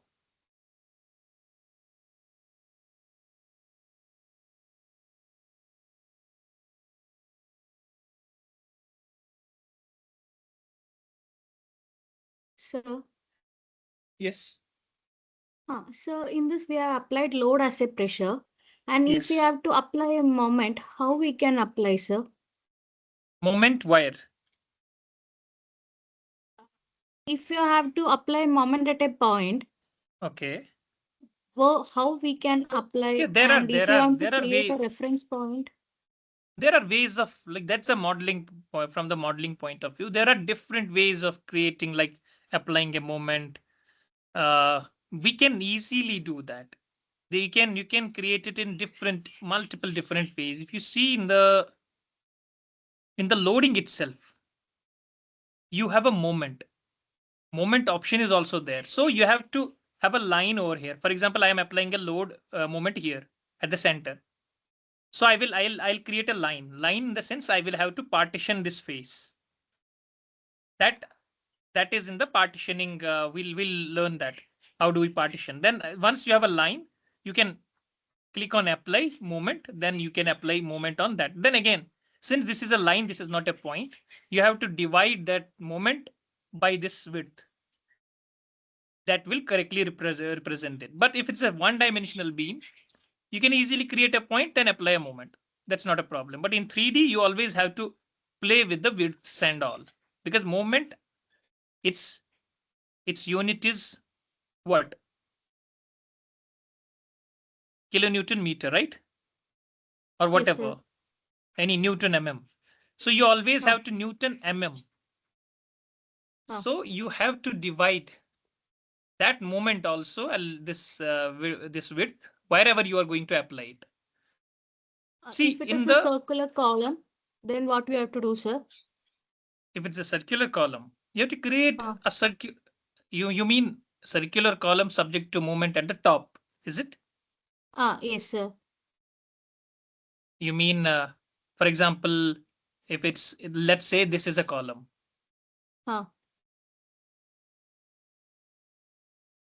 So you have to apply movement here, right? Yes, sir. So it's same way. It's not a big problem. If it's a if you are simulating it as a one-dimensional column, let's say a line, then it's easy. There's a point at the top, you can easily apply moment. In XY, it will ask you whether in X plane, Y plane, Z plane, whatever plane you are. Now, this, you can just couple that top surface with a reference point. Okay, sir. To that reference point, we have to apply the moment. This is again, I'm telling you, this is one way. Okay, sir. Other way is you can just apply moment on the whole surface itself. Then you have to divide with the dimensions, or you can apply moment at the diameter of that. If your diameter is oriented along the exact direction where you intend to apply moment in, then that can be done multiple ways. So you have in your case, it's better is to create a reference point, couple with the top surface. I'll tell you how to couple and all. That's again, we are going to learn in this workshop. So for now, we have created a 3D beam. That 3D beam problem is done. You have analyzed the results. You have compared with the analytical solution. But now I want to create another model. The same problem, I want to do it the way we do it on a paper. No 3D, nothing. So what I will do is I'll create a model, another model.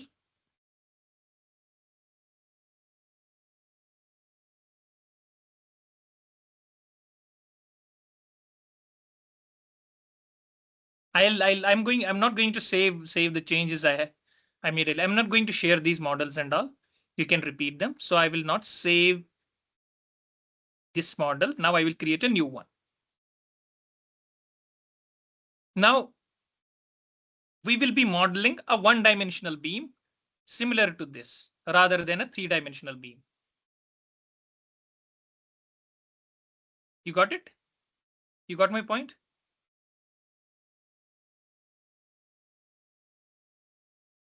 So how do we do that? Go to the part again, follow the same procedure. Instead of solid, go to wire. Go to wire, continue.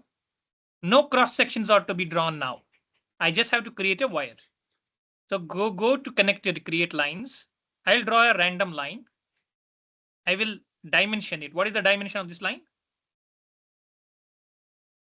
What are the what should I put here? 5,000. Good. Length. 5000 mm. I'll say okay. I'll say escape. I'll say done. See, the beam is done. Beam has been created. See, that's actually the point server the professor was telling you. There are multiple ways of doing the same problem in these FE softwares. We will get the same results. It depends upon what do you want. What are you interested in? Are you interested in just what is the stress value? Then this problem will do it. If you are interested in like how does a damage looks like, how does a crack propagate, then you have to model it as a 3D. So now here it's a 2D beam problem. Go to the property, right? Again, go to property. We'll say it's a steel. Now this will help you. Maybe we are repeating it. This will help you. What should be the value of density? Anyone? All those who are interested should be able to quickly tell. What is the mass density for the steel? Same thing. 7850 E10 12. Good. E power minus 12. Minus 12. So this now if you remember this trick, or it's not a trick, this like if you just have this in your head, then this will solve a lot of your problems. Then elastic, just put 2, 1, 2, 3, 4, 5 zeros, Poisson's ratio of 0.3. Done. You're done with the property. Then the trick is here. Now it's not solid. It is for now it's the line. But what does this line show? It's not solid anymore. It's a beam. It's a beam. You can model it as a beam. You can model it as a truss. For now, let's model it as a beam. What is the difference between beam and truss? What is truss? Anyone? BTEX mostly. Beam What is a undergoes truss? flexure and tensile, while as the truss is only a tensile or compressive force. Good. Axial forces only. Okay, fine. Perfect. Now let's model it as a beam. See, here also, it was just a line. But I told you there's a cross section. But where does this cross section come into picture in these equations when you're trying to solve it? Where does this cross section, Moment of inertia. Yeah, moment of inertia, because there is a moment of inertia part when you're trying to calculate stress or this deflection and all. So here also you definitely have to have a cross section. Where am I going? I'm going to create a section, beam, continue. Profile is not there. You can separately create a profile, but you can click here itself. Create profile. What is the profile? How does the beam look like? Is it a box? Is it a pipe? Circular, rectangular, hexagonal? What? How does it look like?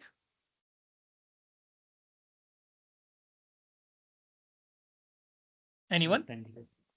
Rectangular. Good.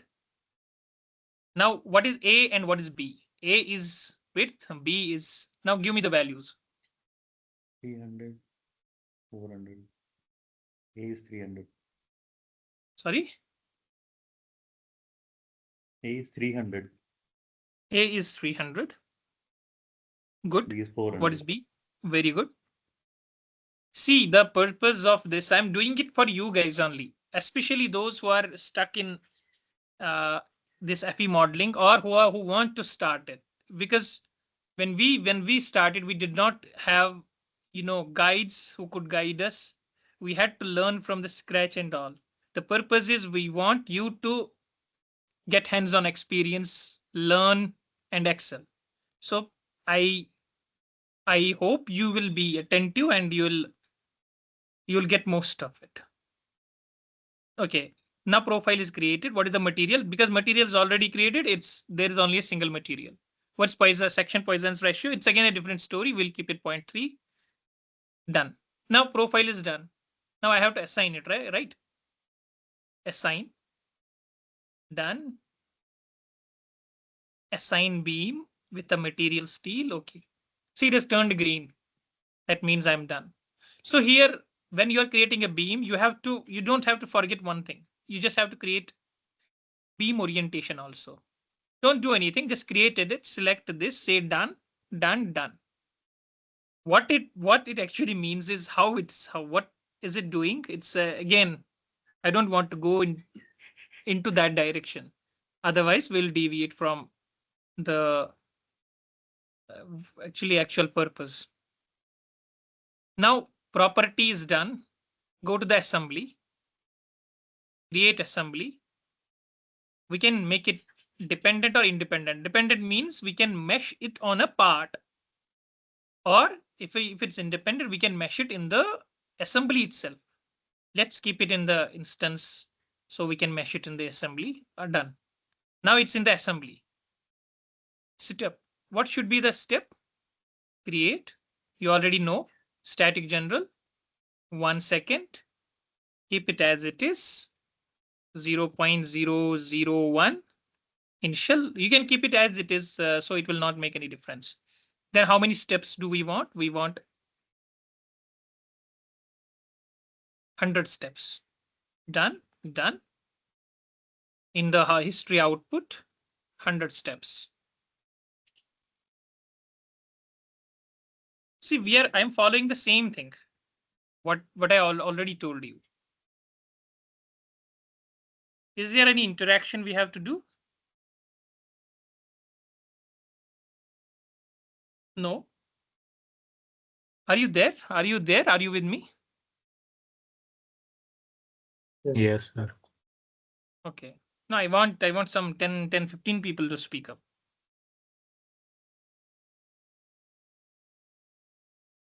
Are you there? Yes, sir. Yes, Yes, Okay. sir. Yes. Who else? Okay. Thank Yes, you. sir. Yes, sir. Yeah, good. Yes, sir. So, yeah, thanks. So we will now go to load. Create a load. What load should I apply here? Now it's a different story. It's not a 3D. Line load. line load. Line load. Let's try line load for you for this, like for your convenience, for your happiness. Let's apply line load. So what should be the unit of this line load? Should it in like how in 1, 2, 3 direction? Which direction? 2. Okay, 0, 0 in 3 direction. 2. What is the value? 5. Minus 5. Good, minus 5. Minus. Very good. Why did I not put minus sign in pressure? Because there was a pressure last time, so you don't need to mention. Here you are talking about. Yeah, but minus means in negative y. But I did not apply any minus or plus because that's the pressure itself. Pressure itself means it's an it's compressive in nature to the surface that we are applying it on. So minus 5. Wow, we are done. Although it may not look like the way you wanted it as a UDL at the top, it's the same. What next? What next? Boundary condition. Good. It says select the regions. I have selected this node. Sorry, node only. Done. Again the same, and caster U1, U2, U3 are all fixed. Done. Now I have fixed it. What next? My part is done. My property is done. Assembly done. Step done. Load done. What next? Mesh. Good. Even though it's a beam, you have to mesh it. If it's a single line. So mesh, what is the size? I'll keep it. Let's divide this in maybe 5,000 divided by 100. No, let's keep it 50. I have just assigned this global size value. I have not yet meshed it. Next is this mesh instance. It will say yes. Now it's meshed. It's turned green. What next? Job. Beam 1D. See, there are a lot of things you will learn with each thing that I do. 1D workshop. See, If I say continue, no, it's working fine. Sometimes if I start with the name, this name as 1 or 2 or numerical value, it will not work. But now it's working. Let's go give a data check. Check submitted. I'll monitor it. It's running. It's completed. Check is completed. No errors, no warning. Anyone who was following me, who was just repeating with me.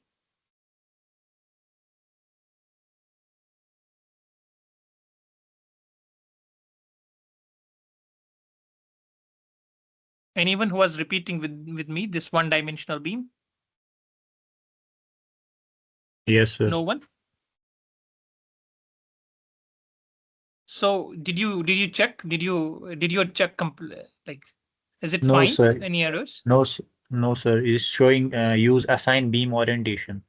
Very good, because that's what I told you. In the property itself, you don't have to forget this. Assign beam orientation. Whenever you are using a beam, you just click on this, select this beam, then say done, then say enter, click confirm, okay. Yes, sir. Yeah, now it should work. Now I will submit it. Submit. So it's showing aborted. Why? What is the error?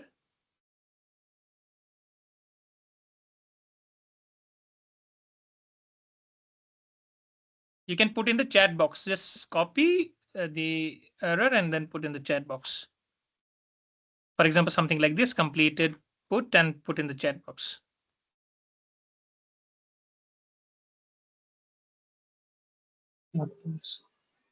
See, mine is completed. Now I will go to the results. So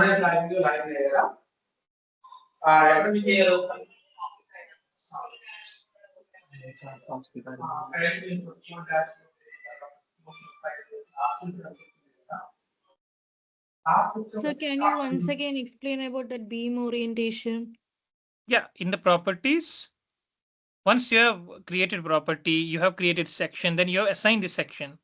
Then just go to the beam. There's below that is on the right side, there's a assign beam orientation. When you click on this, it asks you which regions you have to select this beam. Right? Then say done. Then click enter. Then say okay. Okay, sir. Now it should run. Mine is running fine. Mine, see results. Mine is 1.229. I want to know your values.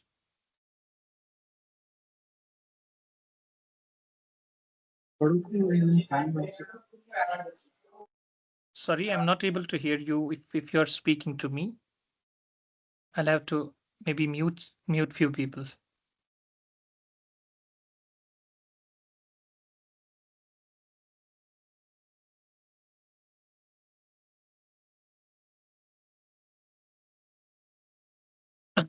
Anyone who can just confirm this value? Yes, sir. I got 1.329. 1.229. Yes, yes. Good. See, like it seems very simple, like how we are able to replicate the value, analytical value with the numerical value. But when it's a huge problem, when it's a big structure, or when you do a complicated nonlinear analysis, that time it's really helpful. Here it doesn't seem to be. We are able to calculate it by hand in 5 minutes, and here also it takes maybe, let's say, 5 to 10 minutes in modeling and all. But this is the future. Not only the future, this is current trend. ABAQUS, ANSYS, LS-DYNA, these FE softwares. So once you get a hands-on this software, then you need to learn what's going behind, what's really happening within this software, and then you can do a lot. So I want to animate. I want to just see, because okay, this is only one step. It's only final giving me results in a one go. So 1.229, it's fine. what is the stress? I should go to stress, then I should go to S 11 because I have modeled it in X direction 11 C 7.735. So the value, our value was 7.7. It's 7.81. So we're very close. The finer the mesh, if I let's say see 7.73, I will remesh it. Since it's not taking much time, it will not take remesh it. I'll take it 5 mm. Earlier was 7.7 something value. Let's say now mesh job continue 7.77. Now let's see.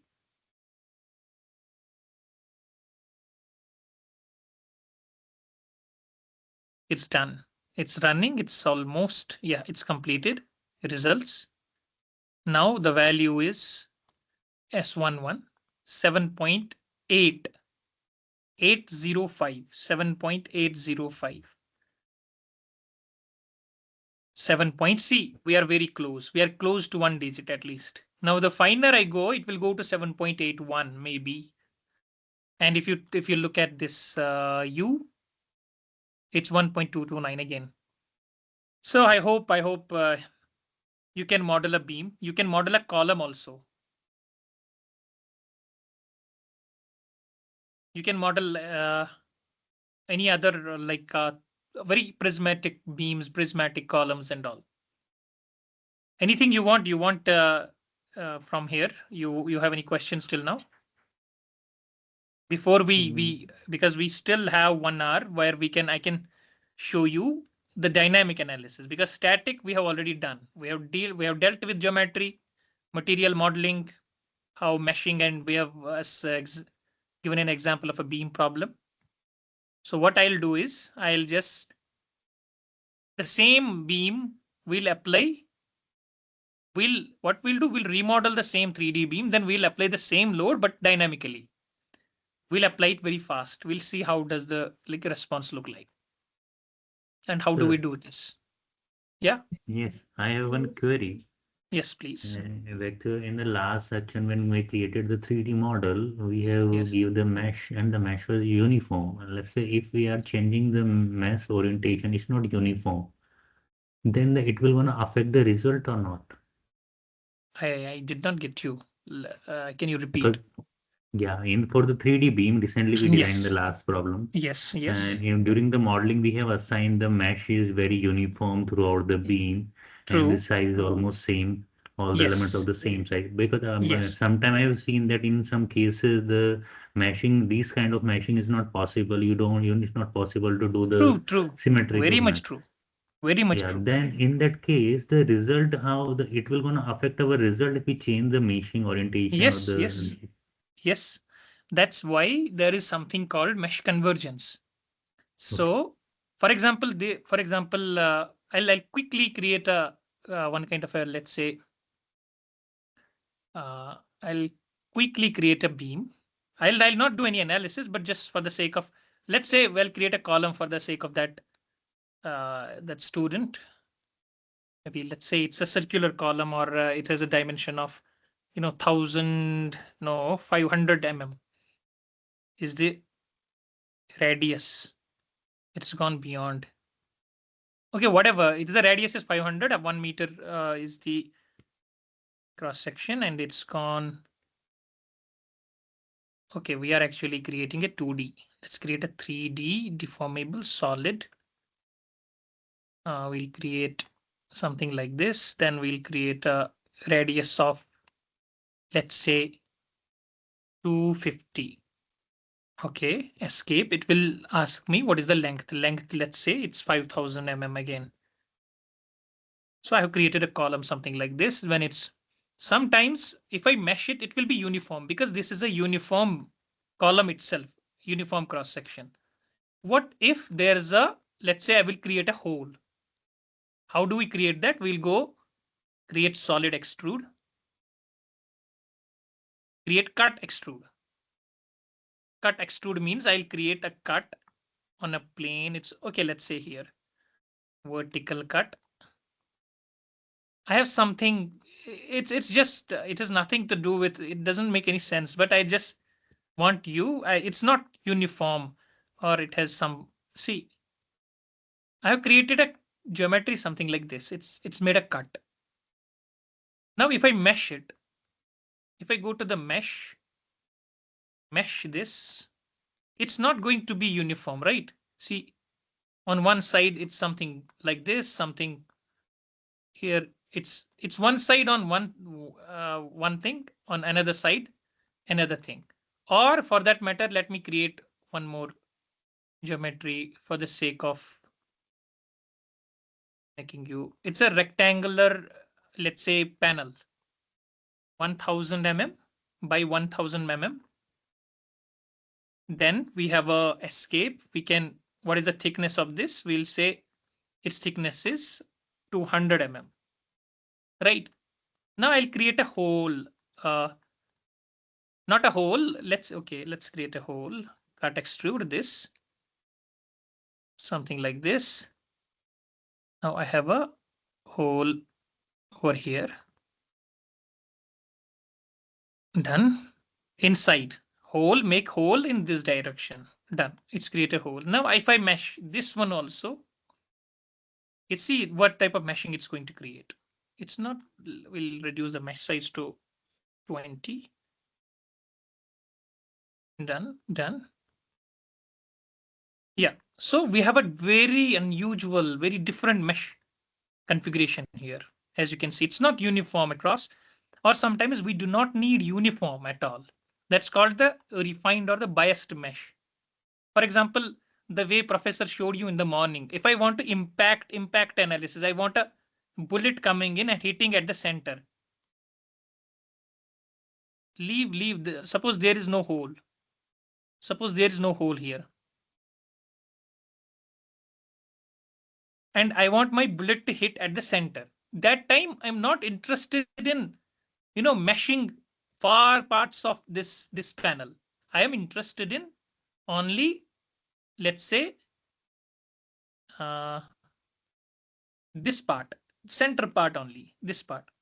That time also I have to make very fine mesh in this direction, in this part, and very coarse mesh and farther parts, because I'm not interested what's happening outside. I'm interested in what is the damage and all. For that purpose, what should be the mesh in that region only, I do mesh convergence study. What is that? I choose one mesh size, I calculate displacement, stresses and all. Then I choose another mesh size, we calculate displacement, stresses again, and we compare what is the difference. If there is a lot more difference, that means the two meshes are not giving correct. They are not close enough. So I will go with another mesh. Now, if the final mesh, let's say 5 mm and 2 mm at the end are giving me exact same results, that means I have reached the mesh that's giving the fine results. If I do not have a experimental results to compare it with, but I can do mesh convergence to choose the appropriate mesh size. I hope you got my point. Yeah, yes, sir. So there is something with respect to the mesh, there is something called mesh convergence or mesh, mesh sensitivity analysis. It's not like we are randomly choosing a mesh and it's giving other results. You have to choose an appropriate mesh.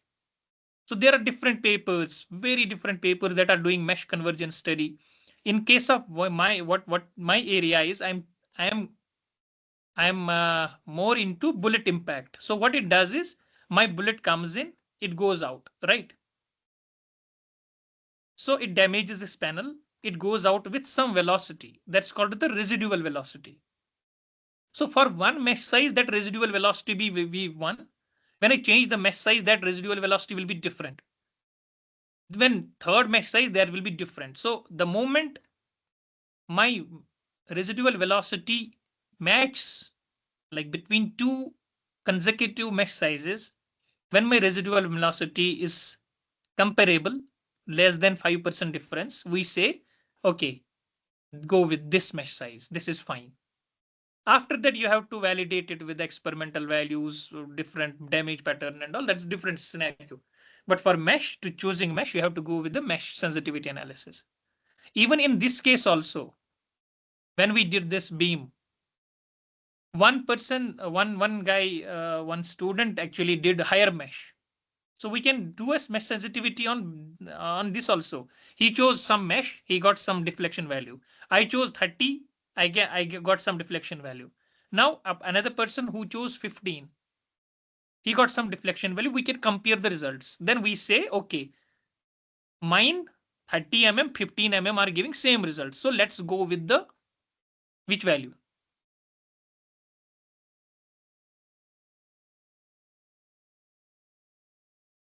Are you with me? My question is to everybody. 30. My question is to Yes. everybody. Suppose, yeah, good. Suppose you were one of you chose 100 mm. He got one deflection value. Another chose one, let's say 50 mm. He got another value. I chose 30. I got another value. Another chose 15. He got another value. Now mine and that 15 mm are giving same results. Now we have to do more analysis on the beam. We want to include reinforcement and all, but I first have to come up with the correct mesh. Now which mesh should I use? Mine 30 or the other one 15 or the higher one, higher than me? 30 would be fine 30. Why not 15? because it That is is the going to more take more computational time. wonderful. Good. Because both are giving the same results. Why to go with the finer one? We will go with the coarser one. Because both have the same results, so we will go with the coarser one, less computational time. Good. So I hope till now you have got a fair idea of like what we did. Any questions?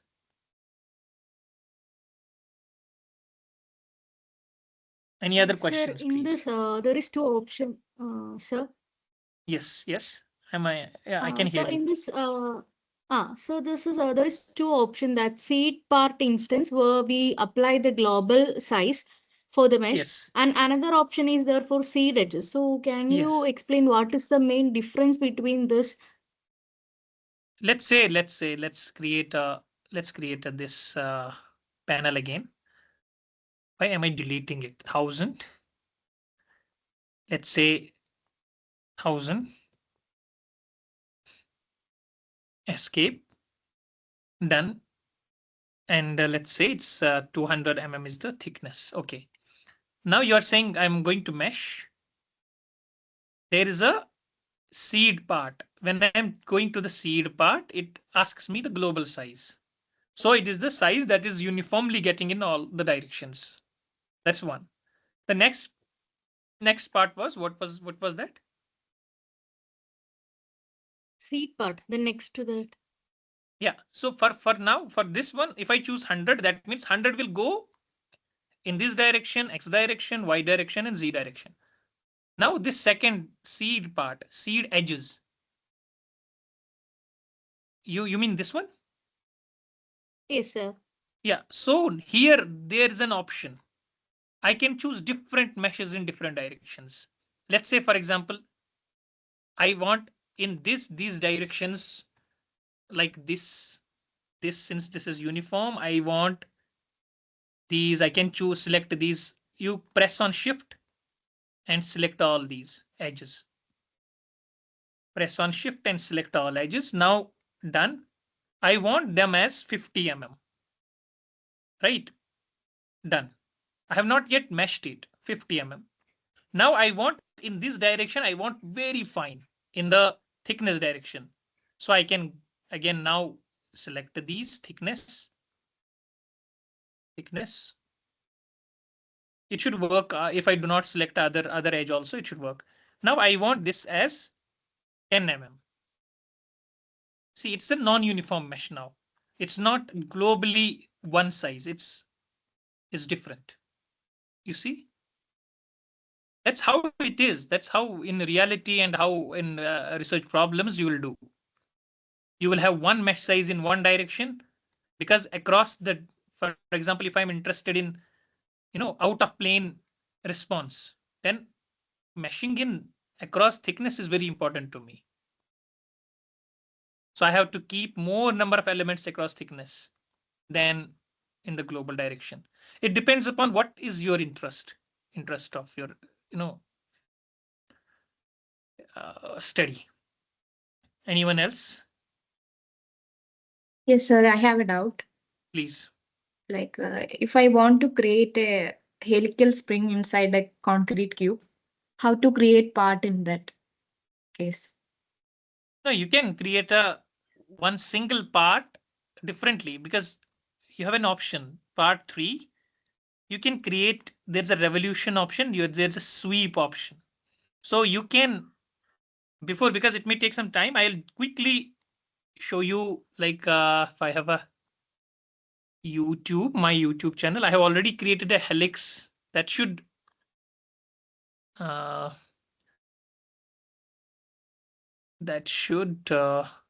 not be a problem. I'll switch to my channel. What's that? Okay, I think that is, I have given a link over here. I'll quickly show you. That means you have not explored. That was the purpose of giving you the link, YouTube link, because most of the things have been covered there. See, you have to create something like this, right? Oh shit. You have to create something. You want to create something like this. Yes, sir. After creating this spherical thing, spring, like how to embed that inside the concrete. Oh yeah. So you want that, like, That was my otherwise, doubt. do you know how to create a spring? Yes, sir. I have So did it, and my doubt is how to embed include it. that inside the concrete. Yeah, that is, we can do that. For now, what I will do is I'll create a, let's say, a ring, one ring, or one circular reinforcement ring. Then I will embed that in this panel. That will be fine. Yes, sir. Because for the sake of, otherwise we can create a model, but that may take more time. We have one dynamic analysis to do. I just need an idea, sir. Like, Yeah. So you have, let's say you have another part where we have a reinforcement, something like this. Let's say it was a helix of whatever is the 100. Done. Oh, what's happened? I have to create a wire. So shell, I have to create a wire rather than. I hope you're liking it and you're enjoying. Yes, sir. What I'm teaching you. You're learning Yeah. something. So now I'll go to the just like in the assembly. Everything you have to do in the assembly. I'll for now I'll delete. I will delete this. There's a delete option over here. Delete feature. You have to select it. Delete. This got deleted. Now I have to choose. No, this one and this one. You got it? Yes, sir. So where is that? Actually, that got embedded in somewhere here. So how do I see that? How can I work on that? I'll go to the display option. I'll go to the instances. I'll remove this for now. Remove this part.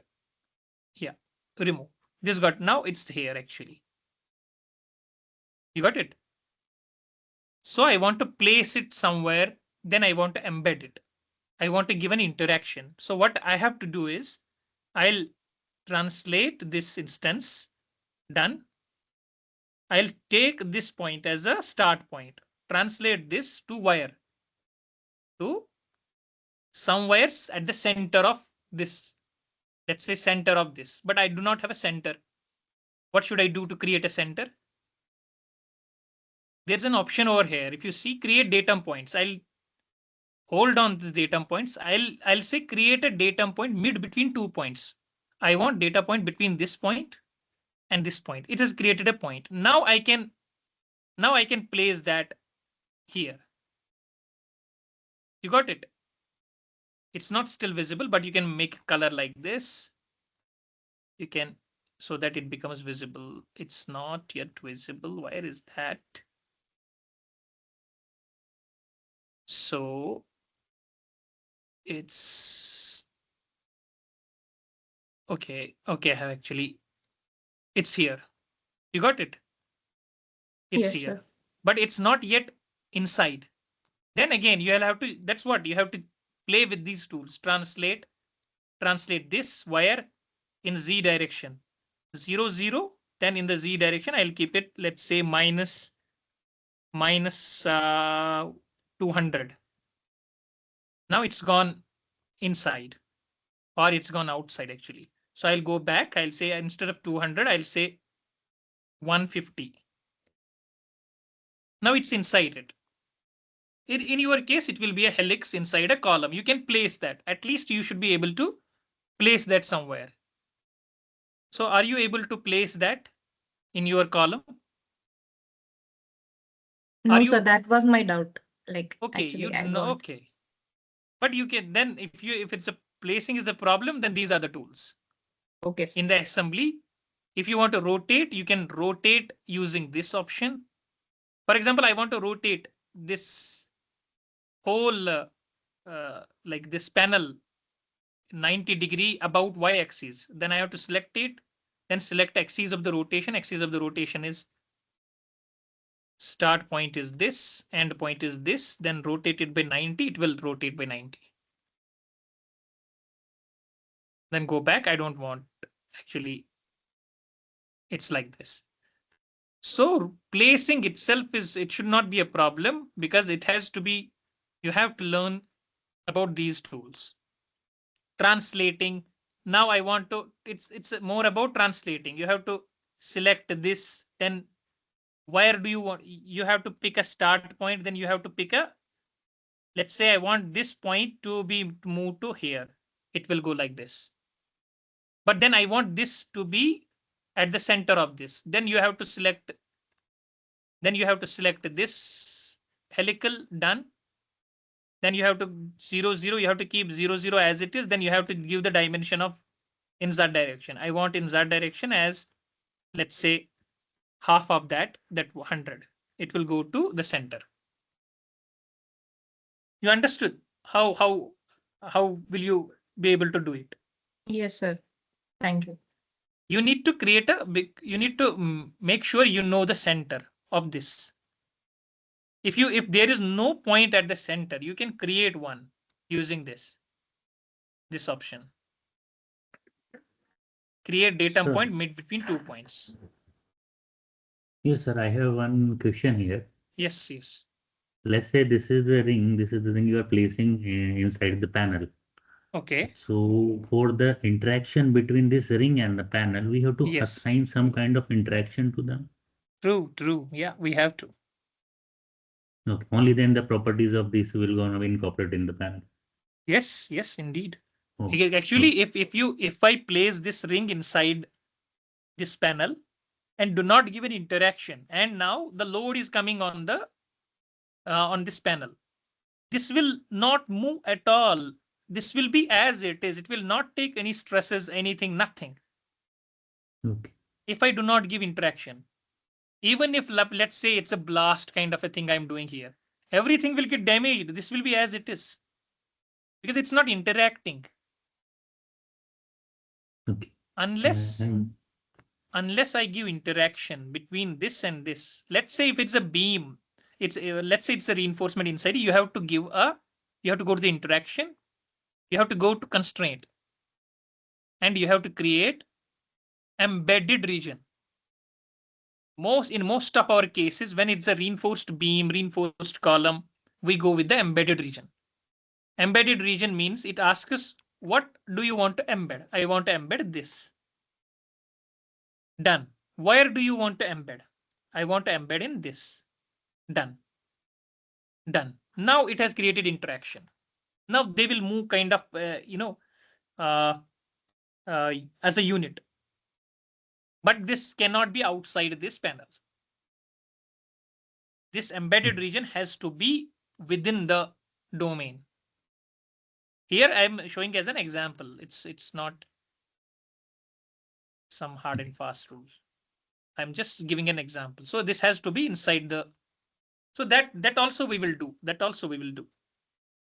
Okay, one more thing, sir. Like this, Yes. you have embedded this section in this panel.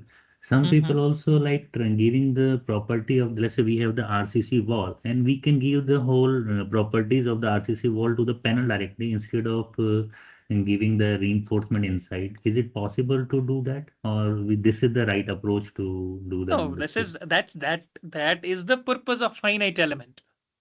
Okay. These softwares have come as a rescue because it is possible the way the what you are suggesting, like giving as a composite all composite properties to the panel itself. That was that is usually done in etabs or stat pro, those design softwares where it's not possible. You cannot create reinforcement bars thoroughly, or as a bar element, or you have a solid element that there's an interaction. Those had limitations. That's why you were going with that approach. But now you have softwares like these. This is the like practical way of doing it. You have to create reinforcement bar differently, like as a part, then embed it into a wall, then only that will show you the real picture. This is the right approach.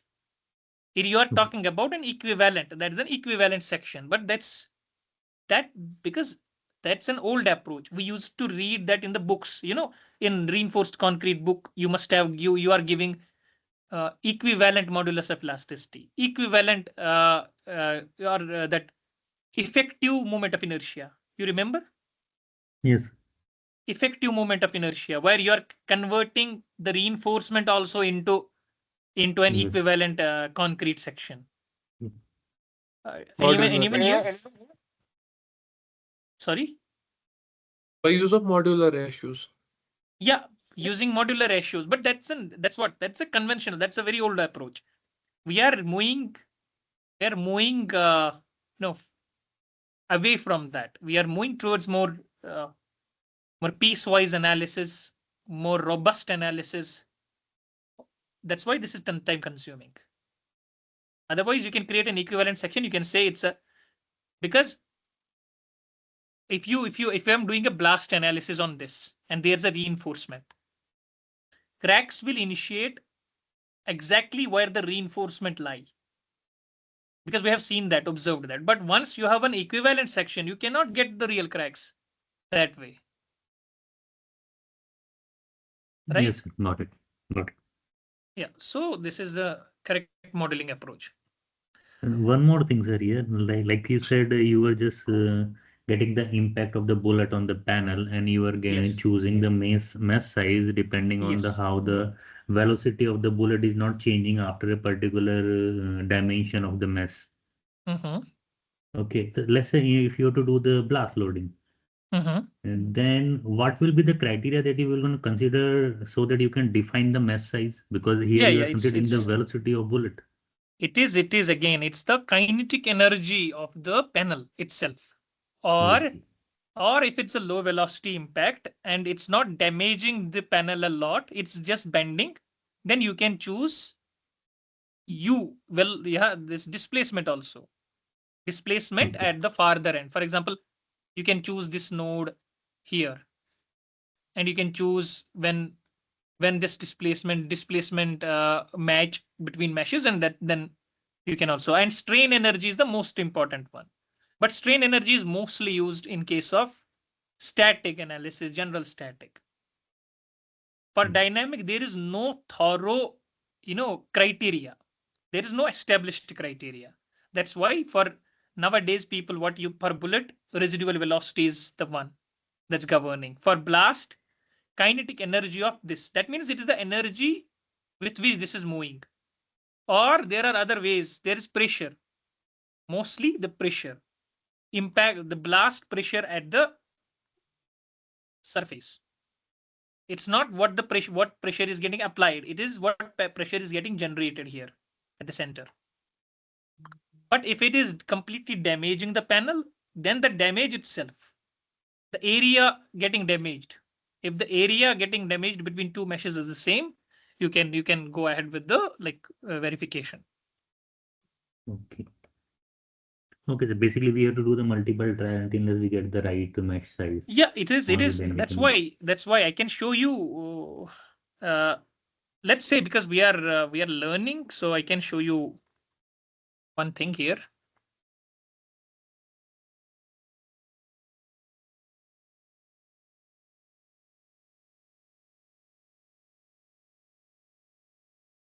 Well,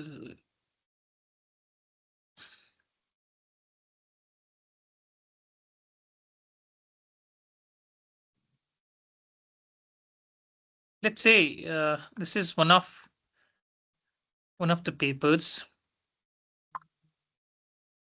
Are you able to see, everyone? Yes, sir. Yes, sir. Yeah, so I think, yeah. See, this is the numerical modeling. Here I'm doing mesh convergence. We have gone with. I hope this is visible to you. I have gone with 15 mm mesh size. I have got some residual velocity, then 9 mm mesh size, then 6 mm mesh size, then half of that, then half of that, and ultimately we are choosing 3 mm. Instead of 1.5 also giving the same results, we are choosing 3. But it's not, you have to stop here. See the validation of the finite element model. You have to validate the penetration of the bullet. This is numerically done. This is experimental values from the literature. So these are almost same on the 45-degree line for a particular case. It's not only numerical depth of penetration, it is the comparison between numerical and experimental craters, the damage. This much area is getting, so this much area, this much area, this much area, percentage errors. It's not only that, you have to go with this also. Impact velocity, panel thickness this, numerical hole diameter is this, hole diameter this. Then how is the damage looks like? Then see, this is the back cracking. This how is the real cracking in the experiments and how numerically we are able to simulate it. We don't have to stop there because this is dynamic analysis. We have gone with advanced analysis, ballistic limit. Ballistic limit is something that we'll discuss someday. Then apart from that, we have gone with another validation. So you have to go on with, you have to do with multiple layer. We are going with the beam also. How failure mode, how impact force and all are matching. I hope you got my point. It's not just one thing. You have to validate it extensively. Yes, I got it. Yeah. So do you want to take a break and come at 2? Because I think most of the things we have covered, it's dynamic analysis is nothing but I'll just create a panel and I will quickly do a one dynamic analysis and show you how to first check with the mode shapes just to know what is the natural frequency of that panel or a beam or whatever you may choose, and then we'll do one pressure or dynamic loading on that panel. Is it fine, or how do you want me to proceed?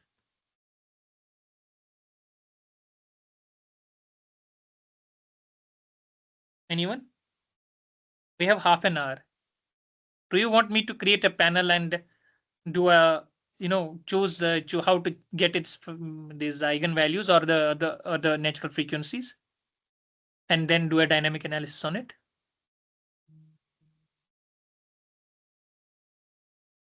Yes, we can start with that.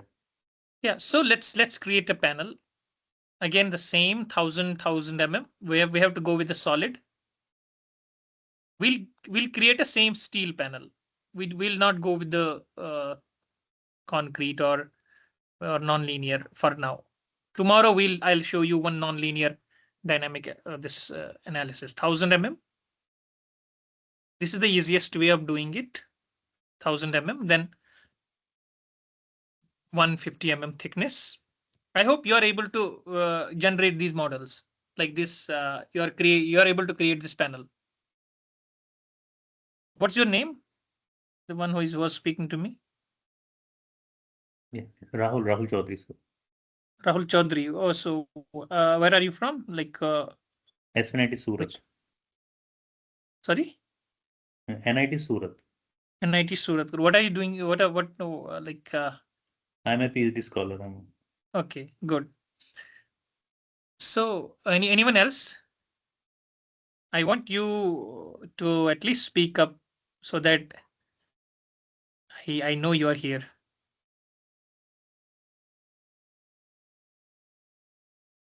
Yes, sir. Okay. So we'll do a Yes, sir. panel. Yeah, we'll create Yes, we sir. have created a panel. We'll create a properties. Go to properties. Now it should be very easy for you. Go to properties, create steel, because it's, I think property is already created. Yeah, steel is already created. So section is already created. It's a beam section. We'll have to delete it.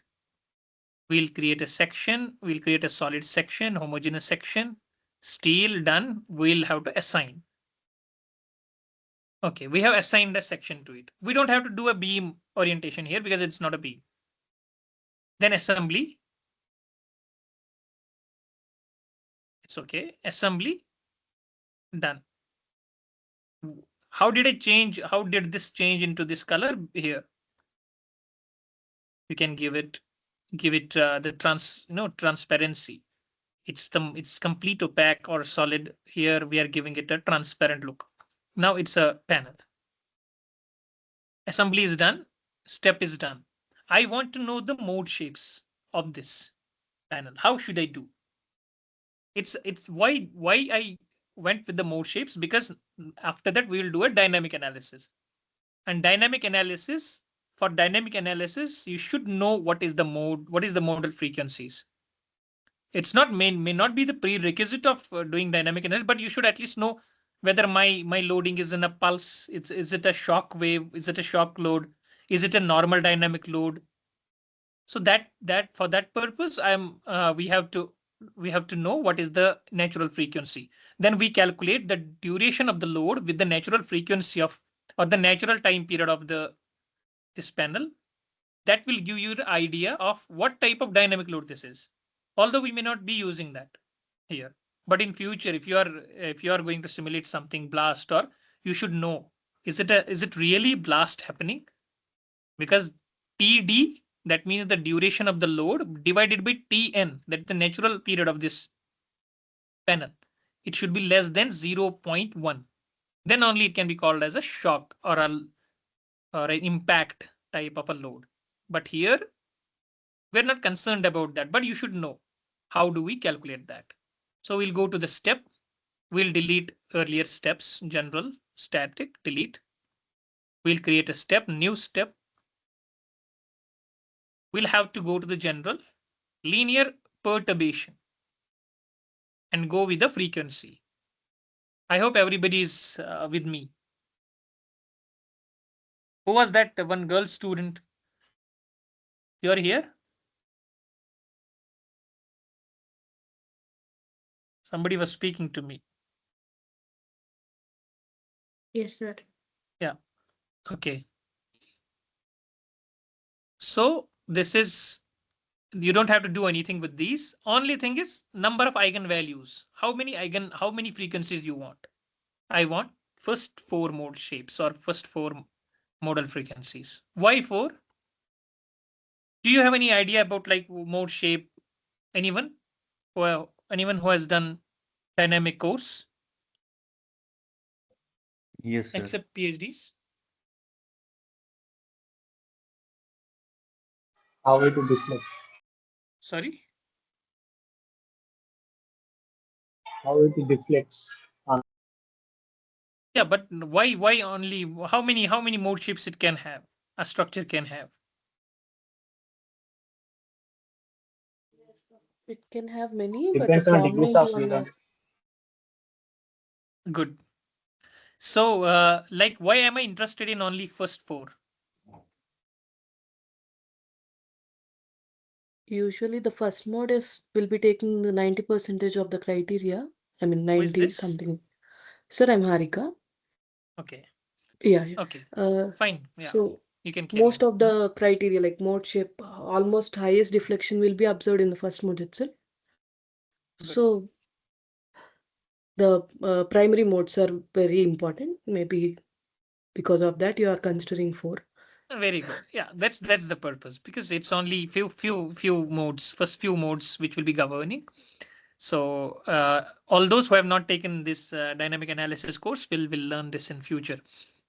All the BTech students. So now, since I have done this frequency, step is done. Interaction, I have no interaction to define. Then I have go to the load. Let's say, for example, step 1 and load cannot be created in step. Load cannot be created. Okay, okay. Now boundary conditions. I'll have to fix the this panel along periphery. So it says select the regions. I selected this, then shift, then select this.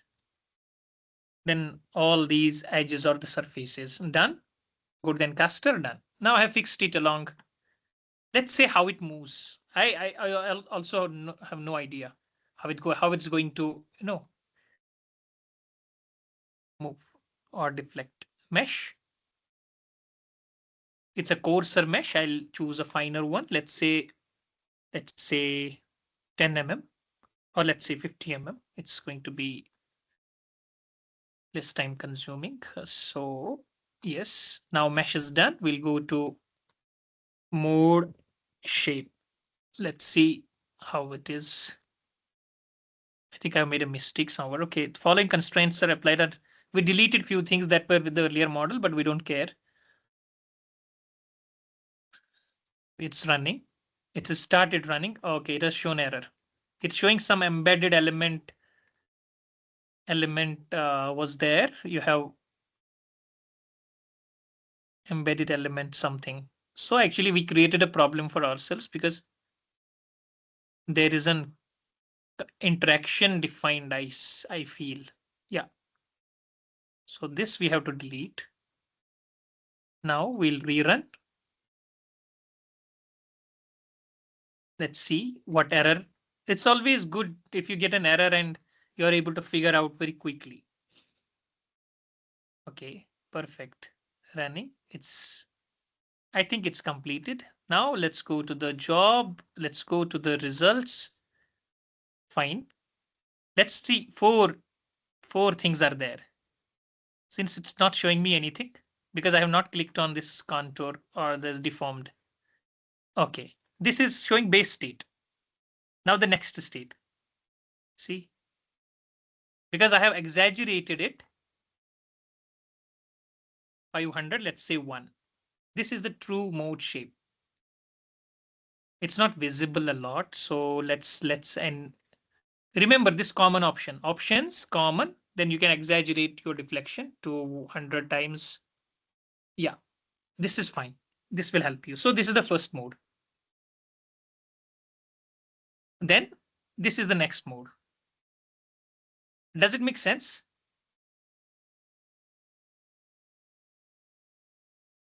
Third mode, fourth mode. Did it? So anyone who PhDs and masters, it makes sense. This will be the natural mode. This will be the first mode. This will be the second mode. This will be the third mode. This will be the fourth. Because I have constrained it across along the boundary. Any comments here? Now, what is the frequency with respect to the first mode here?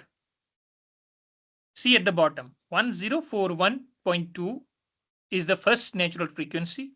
Second is 1904, then 1904 again, then 1936. Then it will start increasing by small margins. So fundamental natural frequency is 1041 for this structure. You can calculate it manually also, but this is very tough. This is very difficult to do. Any comments? Any comments here? Yeah, here when we are applying the checking the frequency, it should vibrate in X, Y, and Z first, no? First mode will be in X, मतलब particular one direction, then again in second direction and third.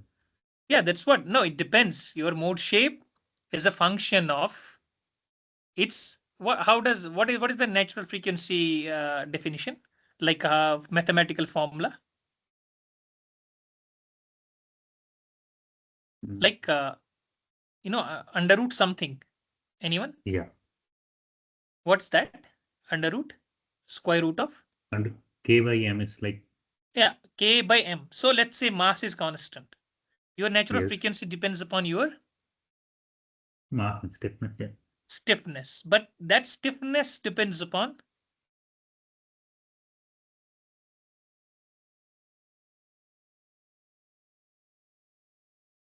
Hello. in short, your this natural frequency depends upon your not only mass, not only geometry, but also boundary conditions. For cantilever, you have a different stiffness value. For fixed. For pin. So it depends. Your natural frequency itself depends upon the boundary conditions. Now the boundary condition is we have fixed it across all the four edges. So the naturally it's going to vibrate in this direction first. Right? Now it does not have a luxury to move either in like let's say y direction or let's say in x direction here. So naturally the next mode becomes something like this. One is moving up, one is moving down. Because we have given it that kind of constraints. You cannot vibrate in naturally in other directions. You have to do it all along in let's say z direction. But after that it can go anywhere. Sorry? It will gonna happen within the plane, within the constraint plane. It will gonna. Yeah, mostly. Now, if you see fourth mode, it will try to do it, but that will distort it. See, fourth mode is kind of it's a mix of all the modes. See, it is the mesh entangling has occurred. Okay. Others, any doubt regarding this? So what you can do is, sorry. Sir, can we carry also on. get the contribution of each mode here? And that way you can get the contribution in terms of you can calculate the total displacement. Then you have to maybe in terms of displacements also mass participation also can be. But here it's not like the type of analysis we do in SAP or ETABS. There it's an inbuilt program there where you can just give it a prompt, like you can just click on that option and it will give you what is the mass in different types of modes. But here it's not inbuilt, but you can do it. There are ways of like calculating what is the percentage of deformation in this mode, what is the percentage of deformation in other mode. There are various options of doing a lot of things you can play with. Unique nodal displacement.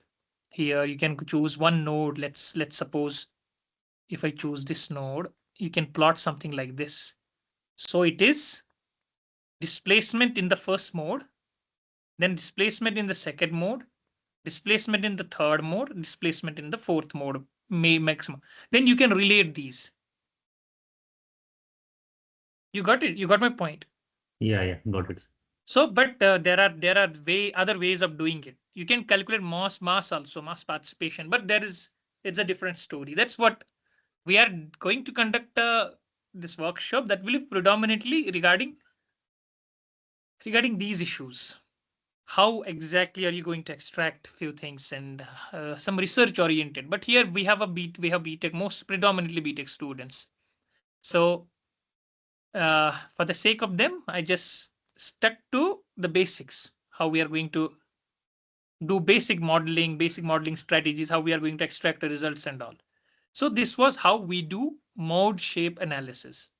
Now, I can now create, I wanted to do a dynamic analysis. What I can do, I can create the same thing again. But why to do that? There's another way of doing this. In the same model, I can go to the step. I can create step 2. I will say in step 1, you have done a frequency analysis. That's fine. After this, go with the dynamic analysis. Oh, it's not there. Linear, okay, general. So go with dynamic explicit or implicit analysis. So here we have an implicit analysis. Done. You got my point. Now in the next step, we are going to create a dynamic analysis. We're going to actually do a dynamic analysis. Since dynamic analysis is very short, for a very short interval of time your load is going to sustain. So 0 point, let's say 0.1. Let's say it's a 10 milliseconds. Is it? I want to run my simulation for 10 milliseconds and I want my load to occur at, let's say, 5 milliseconds. Done. Now interaction is not there, load. Now I have to create a load and it will be in the step 2, not in the initial step. Initial step was frequency. We cannot do it in that step. Now step is pressure. Same pressure. Okay, but this is not a beam problem. Let's say we have created a pressure of magnitude 1, but how that pressure is varying, we can create an amplitude. Create amplitude. Tabular. Tabular means I am going to now give pressure time history. Continue. My time is 0. When my time is 0, my amplitude of the pressure, let's say it is 1 megapascal. Let's say 0 megapascals. Now when my time is 0.005, my pressure is, let's say, 4 megapascal. Now, after this, when it is, let's say, 0.01, it has gone to 0. So how does my load look like? This pressure time history with time. Anyone?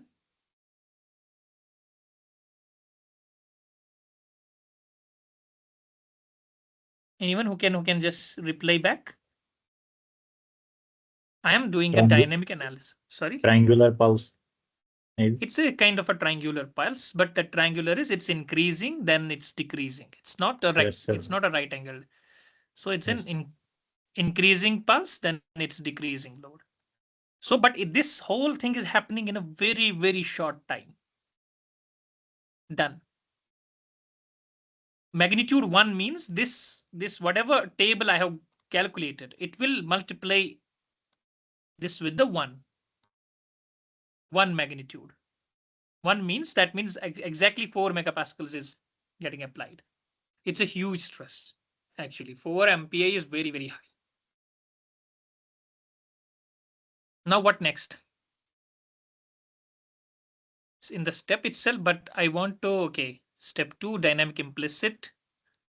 Then I want to create stress strains in 100 steps. Done. Done. Output also in 100 steps. Done. Okay, fine. Perfect. History time output in, say, 100. Create all the displacements and the energy. Okay. This is just for the sake of it. Interaction load is done. Boundary condition.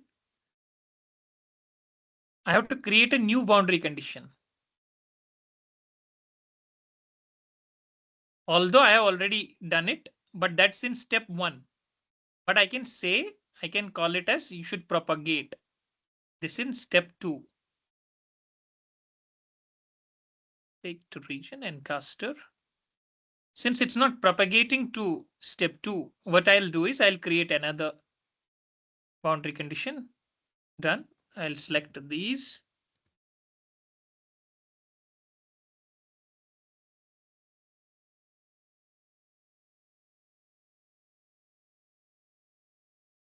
So this way you are learning something how to do a two-step analysis. For example, in suppose you want to do first, what we hit some in triaxial. Has anybody done triaxial test? Triaxial in geotechnical lab. So what we do, we first initially apply a normal constant stress. Then we apply lateral stress. We keep increasing the lateral stress. We increase the axial stress. We first apply a uniform stress across at the top, on the lateral side. That is called the confining pressure. Then that confining pressure is increased, incrementally. So we can simulate that here in two steps. First, we will apply only the confining pressure, and in the second step, we can apply that axial pressure only.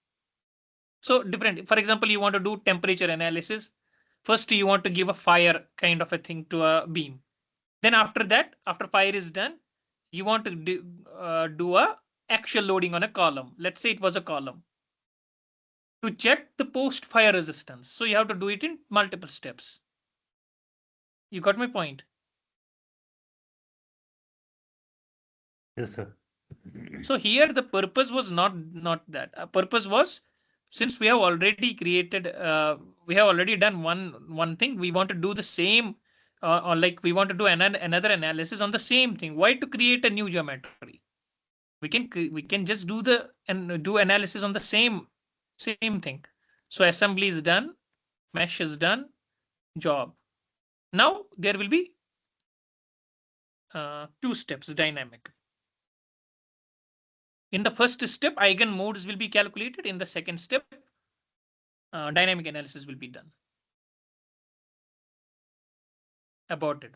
So we have an error. So we have something to learn from this. So the error is the exterior set parameter required to element out for the time history. Okay.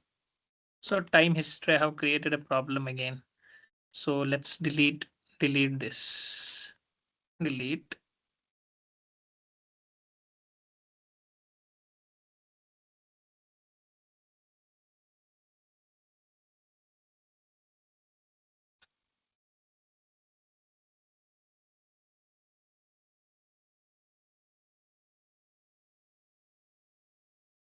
See, it's running. I think step 1 is done. Now step 2 is running. Step 2 means the dynamic analysis is running. That's also completed. Done. Now go to the results, dynamic results. See, if you click on this here, where my cursor is, it shows you the frame selector. So there are two steps. Step 1 will show 1 means mode shape 1, 2 means mode shape 2, 3 means mode shape 3, 4 means mode shape 4. After that, step 2 will start. You got my point? So let's go with since mode shape only has U, it does not have any stress and all. So it shows this is mode shape 1. It has recalculated in mode shape 2, mode shape 3, mode shape 4. That's done. Now my dynamic analysis starts.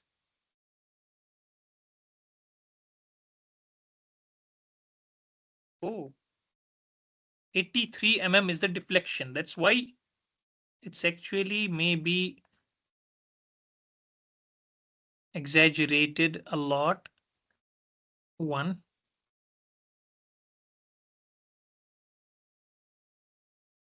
See, it is actually moving.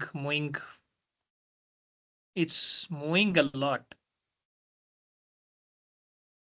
Mode shape 3, mode shape 4. Here it starts. Oh, it's moving. I think I have given a huge, if you see stress is a lot.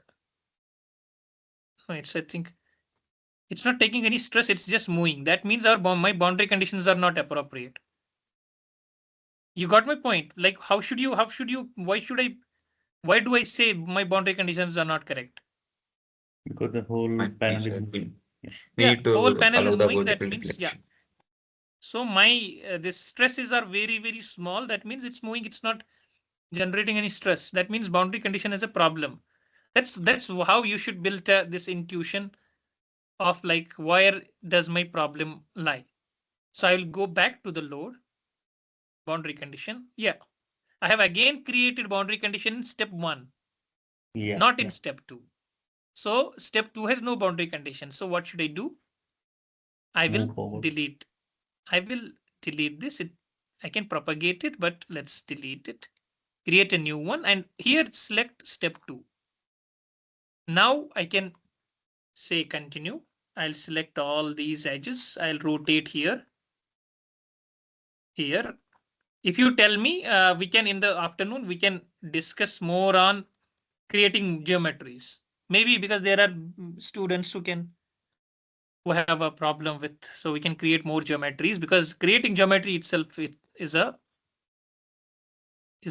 issue first. So submitting, running.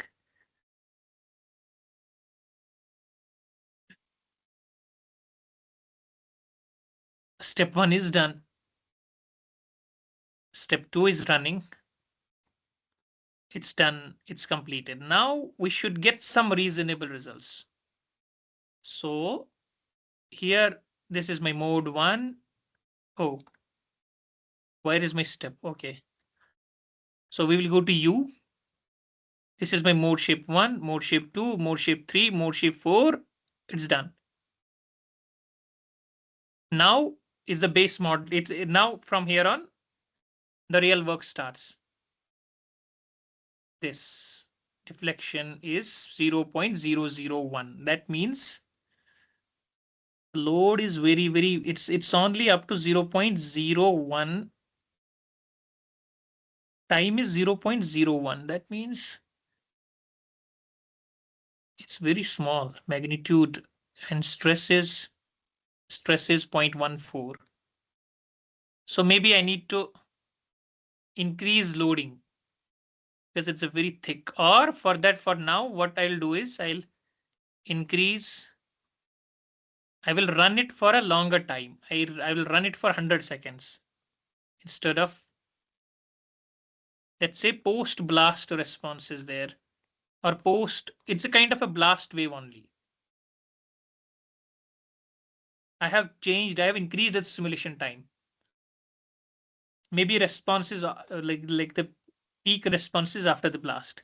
That's why. Then how do you know whether my blast will be maximum response will be after blast or before blast or within the blast duration? It's from the TD by TN value that I already told you. TD is the duration of the blast by duration, this time period of the panel. That will give you some idea on. So my U is this. Now third mode, fourth mode, base model. No. So at the end, its response is 0. That means it has come back. So how should I get to know like what is happening in between? So what I can do is I can call for one. We'll ask it, analyze it at 0.0001 seconds, and give me output at in the step field output in step 2. Give me output at around 0.00001 seconds. After every 0.0001 seconds, I should get an output. That way I will get to know exactly what's happening within. Otherwise it was jumping from, it was showing me from, oh, it's an error.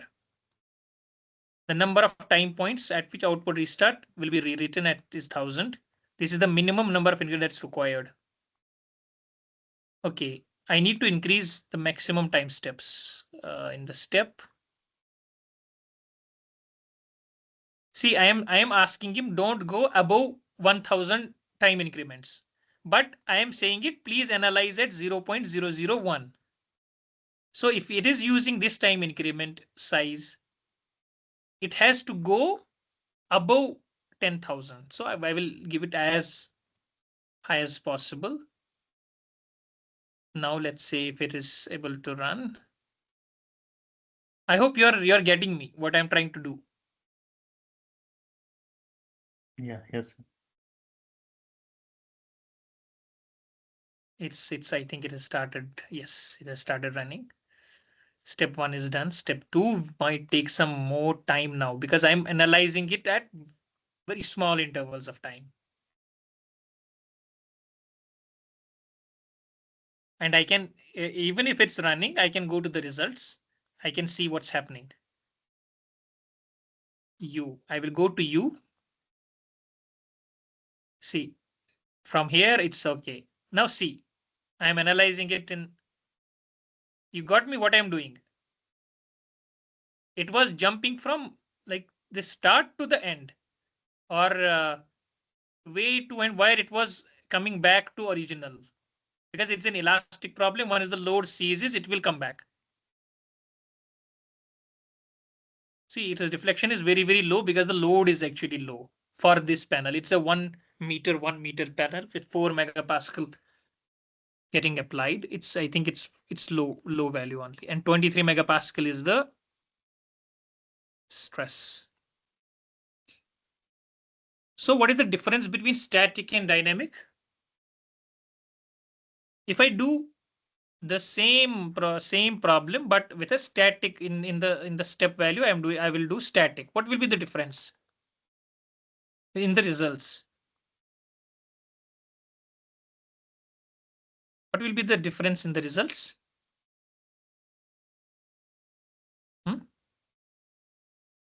You will get Same the problem. static. Sorry? Yeah, in the static, you will get the final responses. You will get the whatever the load is applied, there is no increment, directly will get that point. But here in this case, no. I can also do the same in static also. But it's not like here, it is that is a different issue. Like actually it is me who is telling that give me the final answer because it does not matter there in the static energy. Even if I get 1000 steps at the end, the result will be the same. So it is not my concern what's happening in between. That is a different story. I can do this thing there also. But what is the major difference between static and dynamic? What is getting solved there? What is getting solved here? Which equation?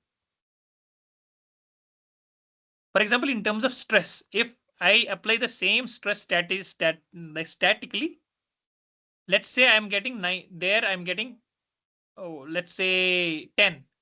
Where will I get what stress will I get here if I apply dynamically? Less than 10, greater than 10, equal to 10.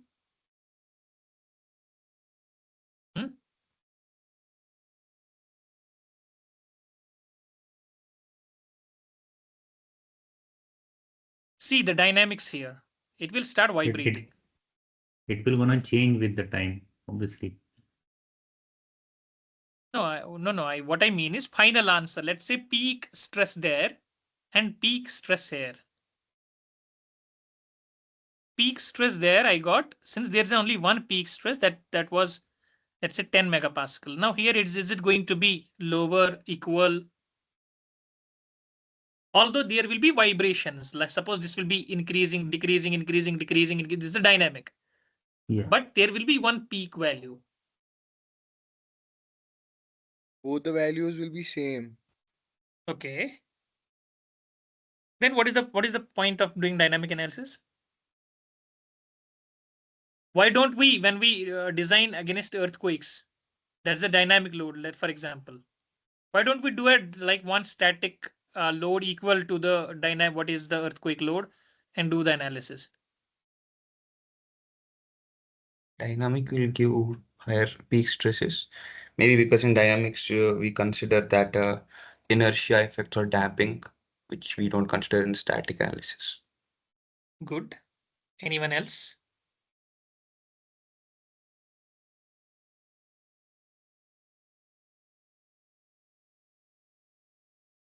Yes, anyone?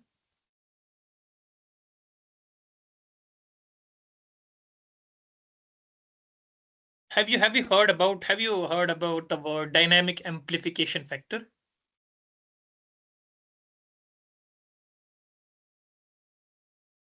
Anyone?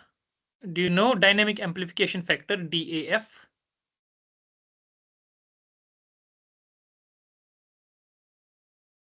No one knows?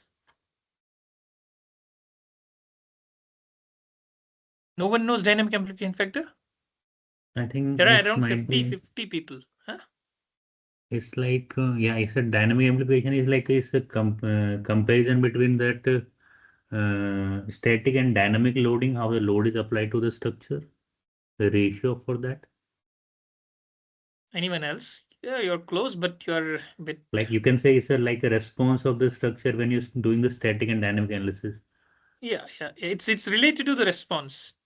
So the same load when applied static, let's say statically, you have applied a static load, 10 kilonewton on a beam. You got 10 mm deflection. Now you are applying the same load on a beam, but dynamically. It's like it was a monkey or a bird on a plank. Initially, you kept the bird on a plank for a longer bit of time, and you calculated due to weight of the bird what is the deflection. You got 10 mm. Now that bird jumped. Now the same weight has got applied dynamically. The deflection will be more. By how much? So the ratio between the dynamic this deflection by static deflection is called the dynamic this amplification factor. It is the factor by which the dynamic response got amplified. The static response got amplified due to dynamic load. So it's not going to be the same. Why? Because here mx double, the mass is also participating. There is additional force m into acceleration. That was not there. No, now if I do, although I have applied load dynamically here, but if I do not change step here to dynamic implicit, I use the same general static. Will I get the same? Will I get dynamic results or will I get static results? You'll get static result. What I mean is I am choosing a step here, dynamic, this static general instead of dynamic amplitude. But and as a load, I am giving it very fast, just like I did in amplitude as a triangular pulse. Should I get more than static or equal to dynamic or equal to static? Any other? Anyone else? If the sudden loading is there, then more displacement or the stresses you will get. But I'm saying I have chosen, I have not chosen dynamic implicit. I have chosen static general. But loading I am giving fast. Fast in the sense I am giving it as a triangular pulse rather than a static case. It will still show the static results. Why? Because it's not that static general does not have mass into acceleration term. Okay. That's Got why it. when you are doing a static analysis, it's better do it in a why to give 1 second time simulation time here. You can do it as quickly as possible. But there are some constraints to that also, that you will get some errors and all, but there is no funda of doing a dynamic analysis using static general. So basically, in static general, indirectly we are not incorporating that inertia force. Dynamic Inertia effects. term is not there in the static Neither one. inertia, neither damping. Yeah. It is only F equal to force is equal to K times stiffness times the displacements. F is equal to K delta. But here it is M delta double whatever M X or delta double dot plus C double dot plus K double dot. It's So like basically, that. equation of motion will be used in the dynamic. Yes. That's why we are getting all. Yeah, complete thorough this dynamic equation of motion. Yeah, got it. Okay. Anyone else? I think it's lunchtime for you guys also. Anything? So who is joining? Who is joining post this lunch?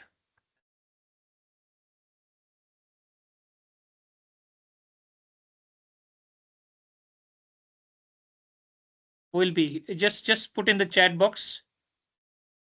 Put in the chat box.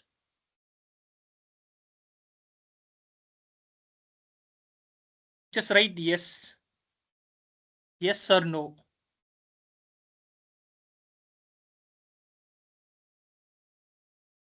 Or yeah, you can raise your hands so that I get an idea how many people are joining. Because in the next session, what we'll be doing is we'll be doing a blast simulation of a concrete panel, where we will model a panel. We'll also model reinforcement. We'll place reinforcement, and we'll do a one blast analysis, how it is done using pressure time history. It is the similar one that we did, but there are some few more things to do to it. Okay, then I think we have some. We have some 17 plus participants.